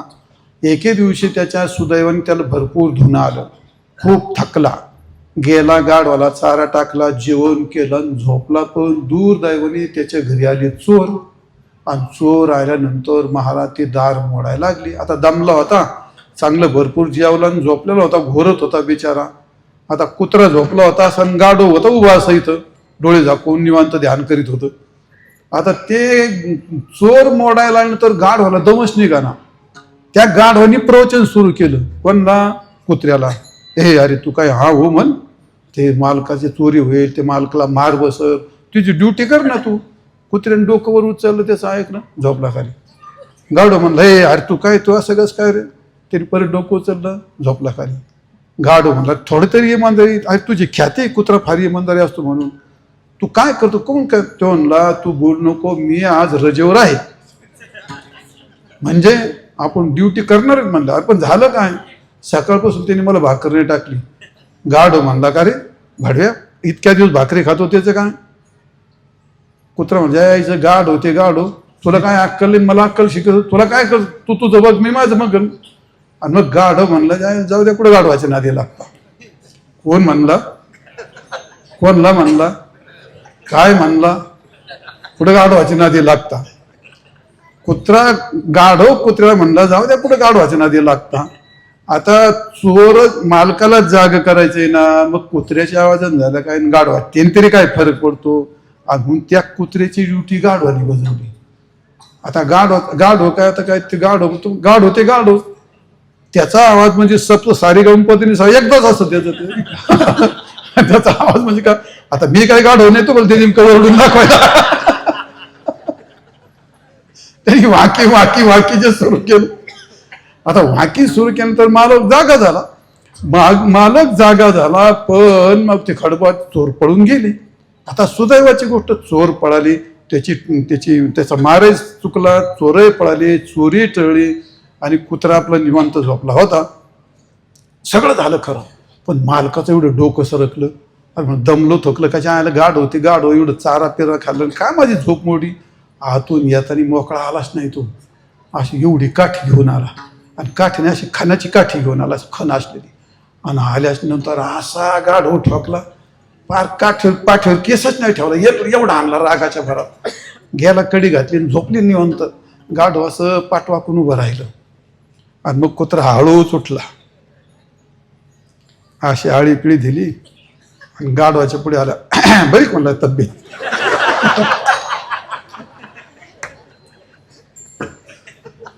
एक खाकरायचे कार्यक्रम आमच्यापेक्षा तुम्हाला चांगले माहीत असतात. सासरे जावायचं बिघडावं, त्याला मांडव परत नाही असावी, त्याला पत्रिकाच नसावी. मग हा त्याच्या दारात जाऊन गाडी रेस करा, याच्या नाही का लग्नाला. आणि कुठं सुरू झालं ते रामायणामध्ये, सतीला आणि भगवंताला आमंत्रण नव्हतं दक्षाच्या यज्ञाचं. आणि हे सगळे देव लोक मुद्दाम त्यांच्या दार हिमालयातून जायचे, विमान रेस करायचे, याचं नाही का यज्ञाला. ते खाकरायचं तेव्हापासून चाललंय. तसा कुत्रा म्हणला बरी का म्हणला तब्येत? गाढव म्हणतो अरे काय करतो म्हणला, अरे ज्याचं करावं बरं तेच घेतो कुदळखोर. तो काय झालं नाही, अरे म्हणलं त्याची चोरी टळली, त्याचा मार टळला आणि त्यांनी मला एवढं पाठवर केस राहिला आणि इतकं हाणलं त्यांनी मला. मग कुत्र्याच्या मुखातलं वाक्य ऐका. कुत्रा म्हणतो बाबा तुझं काम तू करावं, माझं काम मी करावं, जेणे काम आहे का नाही. म्हणजे कुत्रा म्हणला त्याच्या मुखातलं वाक्य, अरे भल्या माणसा अनअधिकारात पर कार्य न चर्चेत. अधिकारावातून कोणी कोणाच्या कार्यात हात घालू नये, नाही तर असे रट्टे खावे लागतात. समजलं असेल तुम्हाला. कर्माच्या नादी लागलात, योगाच्या नादी लागलात, आपला अधिकार नसताना जर असं केलं तर जसं गाढवाच्या पाठीत त्याच्या मालकाचा दांडकं बसलं, तसं आपल्या पाठीत यमाचा दंडुक्या बसल. म्हणून तुकाराम महाराज म्हणजे नका त्या भानगडीत पडू. आणि म्हणून युक्त आहार न लगे, अनेक साधने न लगे, कोणते साधन करू नका. मग महाराज म्हणतात अल्पनारायणे दाखविले. भागवतामध्ये भगवान सांगतात योगात्रयो मया प्रोक्ता नृणाम विदित्सया ज्ञानं कर्मश भक्तिश ज्ञानं कर्मश भक्तिशन योगा योगात्रयो मया याला म्हातारपण म्हणतात. विठाल विठाल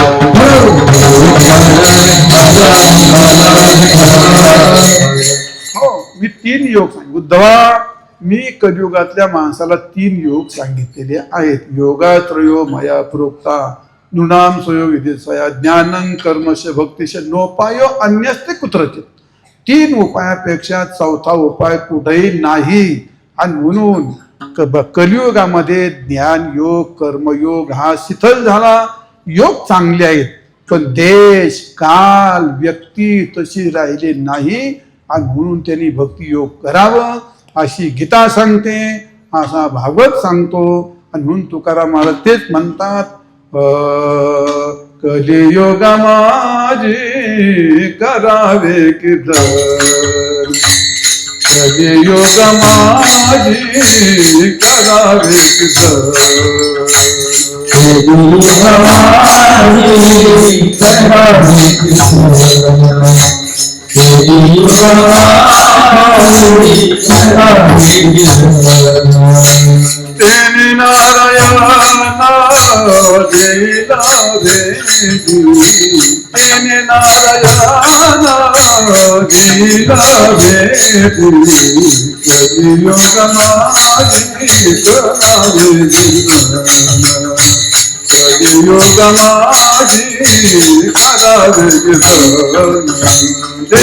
नारायणा दिला भेटी, तेने नारायणा दिला भेटी, कलियुग माझी करावे कीर्तन, कलियुग माझी करावे कीर्तन. तेने नारायणा दिला भेटी, कलियुगामध्ये करावे कीर्तन तेने नारायण. कलियुगात कीर्तन का करावं, कीर्तनच का करावं. त्याच्यावर माझं एक कीर्तन आहे. आता काय एवढं शक्य नाही, वेळ संपलेली आहे. सर्वांनी एकदा मोठ्या प्रेमाने भजन करा. विठोबा तुम्हारे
ऐकू येतंय तुम्हाला?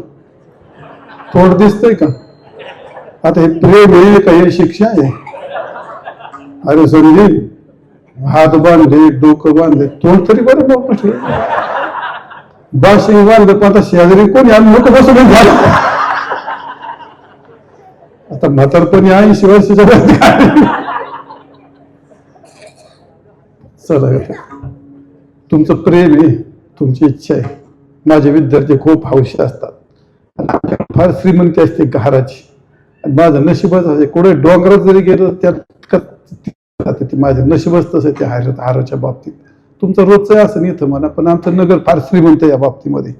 असे हारच नाही, दोन्ही हाताने उचलायचे हारते, गुलाबाचे ते हारते असे म्हणजे काय ते म्हणजे डोक्यापेक्षा मोठाली हारते ते. पण चालायचं, तुमचं प्रेम आहे. विद्यार्थी महाराज मंडळी सगळे असो, आता हार गळ्यात घालतं जड झालंय, म्हातारपण लेवज होते, पण चला असो, तुमचं प्रेम आहे. एवढं प्रेम पोरं हो, आता कधी फेडायचं रे आता माझं कसं शक्य येतात ते, मी म्हातारा झालो हे सगळं. पण तुमचं प्रेम त्याचं खूप मोठं ऋण आहे. आम्ही त्यांनी सगळे तुमच्या प्रेमाने वाकून गेलो आहोत. आम्ही सगळे महाराज लोक तुमची ऋणीच आहोत. तुम्ही परमार्थ करतात, आम्हाला खूप आनंद आहे. असो, आपल्या या वैद्य नांदूर या गावामध्ये तुमचं या ठिकाणी सुवर्ण महोत्सवाचं वर्ष आहे आणि तो हा त्या निमित्ताने हा कार्यक्रम आहे. खूप कार्यक्रम छान आहे. हरिभक्त परिणामचे संदीप महाराज काय रे, संदीप महाराज लोकरे आणि त्यांचे कोण जोडीदार असते, त्यांनी भागवत महाराजांना आग्रह केला, तर आता माझ्यापर्यंत काही येत नाही. हा राजाराम महाराज उसळे. आता राजाराम महाराज सगळे महाराज आहेत, आता मला एवढ्याचे नाव येणार नाहीत, पण सगळे आपल्या वारकरी संप्रदायामध्ये आळंदीमध्ये वारकरी शिक्षण संस्था आहे. त्या संस्थेतले सगळी महाराज मंडळी मोठी तपस्वी आहेत, ज्ञानी आहेत आणि त्या सगळ्या आपल्या महाराष्ट्रभर एक कीर्तनकाराची एक शुद्ध फळी निर्माण केली आहे. नाही तर पहिली परिस्थिती आमच्या लहानपणी पखत वाजायला माणूस नव्हता कोणी. आज गल्ली गल्लीत घराघरात गावागावात खूप उत्तम गाणारे वाजवणारे, फक्त आपल्या संप्रदायात विद्रुपपणा येऊ नये. आता त्या शाही रूपच राक्षस रूप घेऊन यायला लागली, तसं करू नका. खूप मोठं काम आहे संस्थेचं आणि ते आपल्या गावामध्ये भरपूर, आमच्याकडे सगळीकडे ते सगळ्या तालुक्याने आहेत. आणि आमची एक संस्था आहे आपली याला नगर तालुक्यात डोंगरगंगा, ती माझी 40 वर्षापासून भरपूर माझे पण खूप कीर्तनकार आहेत, भागवतकार आहेत, रामायणाचार्य आहेत, गाणारे आहेत, वाजवणारे आहेत. 1500 भरपूर कार्यक्रम खूप विद्यार्थी तयार झालेत. आजही आहे, चालू आहे. असो भाग आज या ठिकाणी तुमच्या तिकडे यायचा प्रसंगाला समस्त ग्रामस्थ आणि सर्व हे कोण लहान आले विद्यार्थी कोणाच्या संस्था आहेत ना, त्यांना विशेष धन्यवाद द्यायचे. मला दगडाचे मंदिर बांधण्यापेक्षा विद्यार्थी घडवणारा मनुष्य मला अतिशय प्रिय. मी माझ्या आयुष्यात तेच केलं पोरं, मी माझ्या आयुष्यात तेच केलं. आणि तुम्ही कोणी घडवताना तर मी तुम्हाला नमस्कार करतो आणि तुम्हाला सगळ्याला सांगून ठेवतो, महाराज आहे तो महाराज. कधी बोलण्यात चुकतो, काहीतरी चुकणार ना तो. मग तुमच्या मुलं कोण चुकले, तुम्ही काय त्याला काय तुम्ही घराच्या बाहेर जाता का? ते काहीतरी एखाद्या मुलाला दात पितो म्हणा, काहीतरी होतं. मनुष्य असतो, स्वभाव असतो. ते मुलं आपली संस्कृती वाया गेली, ते आपली मुलं घडवतात. तुमच्या घरी जाऊन ती शाळा शिकायची, दुसरं काय. ते तुम्ही जा, सुविधा निर्माण करा त्या संस्थेला, आपलेच पोरं शिकायचे, म्हणजे आपली मुलं कमीत कमी चांगले माणसं तरी बनतील, दारू पिऊन तर चुकीचं वागणार नाहीत, असं तरी होईल. आणि म्हणून आपल्याला मंदिरं मठं बांधण्यापेक्षा जी माणसं हे जिवंत मंदिरं मठे उभं करतात ना, त्यांना खरोखर धन्यवाद. त्या सगळ्या मार्गाकरता एकदा टाळ्या वाजवून स्वागत करा. आणि ज्यांनी संस्था काढल्या त्यांना सांगतो पोरो, हो त्याच्याकडे धंदा म्हणून कधी आता मला जड जाऊ देऊ नका तुम्हाला, पण तुमच्या भविष्याची गोष्ट सांगतो. कधीही मुलाला आपल्या मुलापेक्षा कमी समजायचं, आपल्या पोटच्या प्रेम इतकं. अरे पोर माझ्याकडून आता संस्थेमध्ये 4 वर्ष, माझ्याकडे 12 वर्ष पोर, कोणला विचार 12 वर्ष, 14 वर्ष, 8 वर्ष अशी पोर राहतात माझ्याकडे, जाताना रडतात पोर.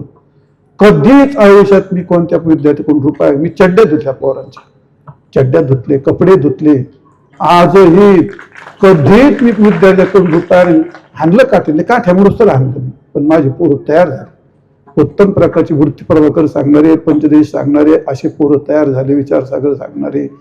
पण ते जाऊ द्या, पण मुलांना आपल्या पोटच्या पोरापेक्षाही खूप प्रेम द्यावं लागतं, निष्काम प्रेम. त्यांच्यापासून कोणतीही अपेक्षा न करता आपल्याला योग आला, आपल्याला संधी आली, हे ज्ञानेश्वर तुकाराम महाराज आहेत, यांना आम्ही घडवलं पाहिजे. आणि आपली एक संधी दिली भगवंतानी माऊली ज्ञानोबारायांनी, या भूमिकेतून विद्यार्थी घडवा. तुम्हाला माऊली ज्ञानोबा पांडुरंग गावकरी तुम्हाला काही कमी पडून देणार नाही. आणि काय करायचं, आपलं बँकेत पुस्तक नसावं, ना कुठं खरेदी, ना प्लॉट, ना बंगला, ना काय ना काय. अरे हे विद्यार्थी म्हणजे आपला एक बंगला आहे, हेच आपलं एक प्लॉट आहे, हेच आपलं सगळं आहे. अशी भूमिकेतून जर संस्था चालली, त्याला काही कमी पडू देत नाही पांडुरंग. आणि म्हणून तुम्ही संस्था चालवतात, एवढे बालबच्चे पाहिले, मला खूप आनंद वाटला. फक्त त्यांना शिक्षण शास्त्रयुक्त पद्धतीने टाळ वाजवणं, हरिपाठ म्हणणं, शांततेने म्हणणं, उपासना भावने करणं, ह्या गोष्टी केल्या पाहिजे. तुम्ही करता ते चांगली गोष्ट आहे. सगळे व्यासपीठावरचे महाराज मंडळी, मला तुमचे नाव माहीत नसले, तुम्ही मला सगळे ओळखता. आता बोधे बाबा होते, ते माझे खूप मित्र होते. आता ते माझ्याहून थोडेसे मोठे होते, ते गेले. आम्ही एकत्र खूप चाली म्हणतो. तुम्हाला तर माहित नसेल, नामदेव गवळी म्हणून गेले, ते माझे मित्र होते, ते सौतेचेच होते. आम्ही चातुर्मासमध्ये तर काही विद्यार्थी आहेत, मला त्यांनी ओळखतात ते. असा एक खूप जुना काळ झाला. तर असो तो भाग. तुमच्या गावाने हा सुवर्ण महोत्सव हा कार्यक्रम केला, खूप चांगला, भव्य दिव्य, खूप शांतता. मला कार्यक्रमात समाधान, थकवा आला होता पण समाधान वाटलं. खूप चांगलं आहे. शुद्ध परमार्थ करा, अंतर्मुखतेने करा, एक निष्ठेने करा, एक देव ठरवा, एक संप्रदाय ठरवा, एक गुरु ठरवा, एक साधना ठरवा. हरिपाठाचे साधना म्हणून केलं तरी उद्धार होईल. हरिपाठ आपला, मी त्या युट्यूबवर टाकला, कीर्तनकार महाराजांना सांगतो, युट्यूबवर हरिपाठ आहे का, तो काकडा आहे का माझा, काकडा कशाला म्हणतात.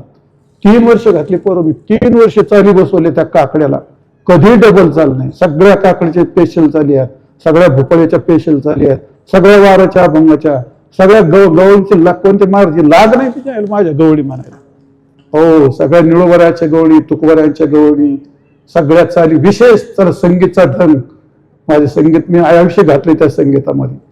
सगळे त्याला अशी रचना केली होती. असे या पद्धतीने करावं माणसाने परमार्थ, म्हणजे तो आपल्या संप्रदायाचं एक भूषण आहे. बावड सारखं काय आबडदोबडंवर थपोडकर इकडे कीर्तन करायचे, कोणीकडे अरे फाउंडेशन असावं, मांडणी असावी, त्याला प्रमाण असावं, त्याला थोडासा विनोद असावं, असं कीर्तन उभं करावं. आता काय तुम्ही माझे कीर्तन ऐकले असतील तरुणपणची, कुस्तीच 10,000 काय ताकद रवाय का त्या माणसाची उठायचे, त्यांनी खाली पायाची गेलाच तो माझ्यात हाताखाली. हा सगळा माठपर असा हिसकून घेणार त्या तरुणपणातलं कीर्तन, म्हणजे कुस्तीत फार मोठ्या पेस्टला. जगन्नाथ पवार, सातारकर, साखरे महाराज, हे सगळे ढोबी तसकडे माझ्या मागून आलेत. हे सगळे खूप कार्यक्रम, आनंदाचा कार्यक्रम घेतला तो. फक्त त्याला शास्त्रीय वेश, कष्ट तुमच्याकरता स्पेशल सांगतो कीर्तनकार तुम्हाला. आजही, आता नाही म्हणा, परत थोडं तिथं जागेवर असले ते, आजही कीर्तन असेल, मी कथा केल्या रामायणाच्या, भागवताच्या, कधीही स्नान करणार, अनुष्ठान करणार, 12वा अध्याय विष्णू सहस्रनाम अनुष्ठान करून, स्नान करून, गंध लावूनच व्यासपीठावर जाणार. हो, तसं नाही होत. मग तुमच्या वाणीत धाड पाहिजे. अरे आपण शब्द बोलला, माणसाच्या अंतकरणातून धाडकन लागला पाहिजे तो. त्याला तपश्चर्या म्हणतात, त्याला शब्दाची धार म्हणतात. आणि आपल्याकडून ते होत नसेल तर तुम्ही कायचे भक्ती, तुम्ही काय त्याला भक्ती म्हणतात ते. आणि मग तपश्चर्या करायचं, असे कीर्तन करत असताना अभ्यास सगळ्यावर विश्वास ठेवायचा, विद्युवर कधी विश्वास नाही ठेवायचा. सारखी निघून जाते सुरूसारखी हातातून. आणि म्हणून असो की थोडेसे 2 शब्द जास्त बोललो, सगळी महाराज मंडळी त्यांच्याकरता चांगली गोष्ट आहे. असो तुम्ही मला खूप प्रेम दिलं, इकडं बोललं, तुम्हाला धन्यवाद. माझा विद्यार्थी आहे तो संदीप लोकरे, खूप चांगला गातो, खूप भोळा साधा माणूस आहे बिचारा, खूप गोड आहे, साधा माणूस आहे, सगळं फार गोड आहे त्याचा. तुमच्या आग्रह असतो. आता माझं डिझेल पार संपलं, बुडबुड करून गाडी, त्यापेक्षा मी आता इथं थांबतो. धनेश्वर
या भजनाचा निर्माता मी आहे, मी बनवलेली चाली. हो, मी बनवलेली चाली. माझं त्या त्र्यंबकेश्वरच्या मंदिरामध्ये पसायदान झालं, तिच्या लोकांनी विदुल्पी करून टाकलं. तुम्ही ज्यावेळी एवढ्या कर्कश आहात त्यात गांभीर्य जातं पोरं. निवृत्ती राया काय बोल, सोपान मुक्ताबाई ज्ञान सखया.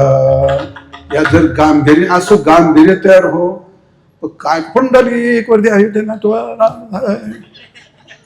अरे त्या पुंडलिक मध्ये धार पाहिजे, शांतता पाहिजे. मी तुम्हाला आज पुंडलिक म्हणून दाखवतो. आता पत्करलेच मी त्याला. काय आता कोणतं भजन आता झालं का? विठ्ठल जय जय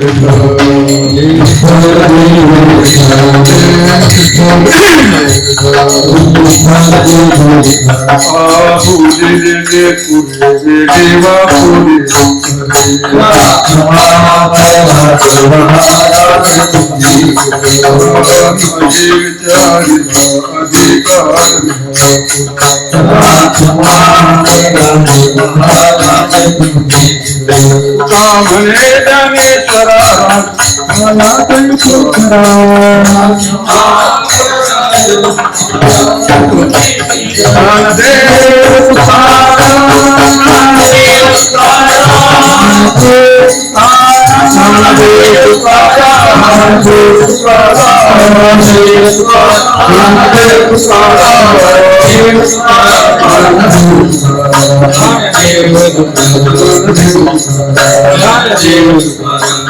तुकाराम तुकाराम तुकाराम तुकाराम तुकाराम.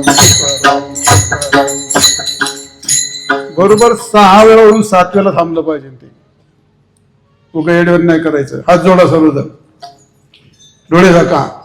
कुंडली कवरदारी विठ्ठल म्हणा. श्री ज्ञानदेव तुकाराम पंढरीनाथ भगवान की जय. मौनी ज्ञानेश्वर महाराज की जय. जगद्गुरु तुकाराम महाराज की जय. श्री संत निवृत्तीनाथ महाराज की जय. कसं काय वाटलं रे? का असे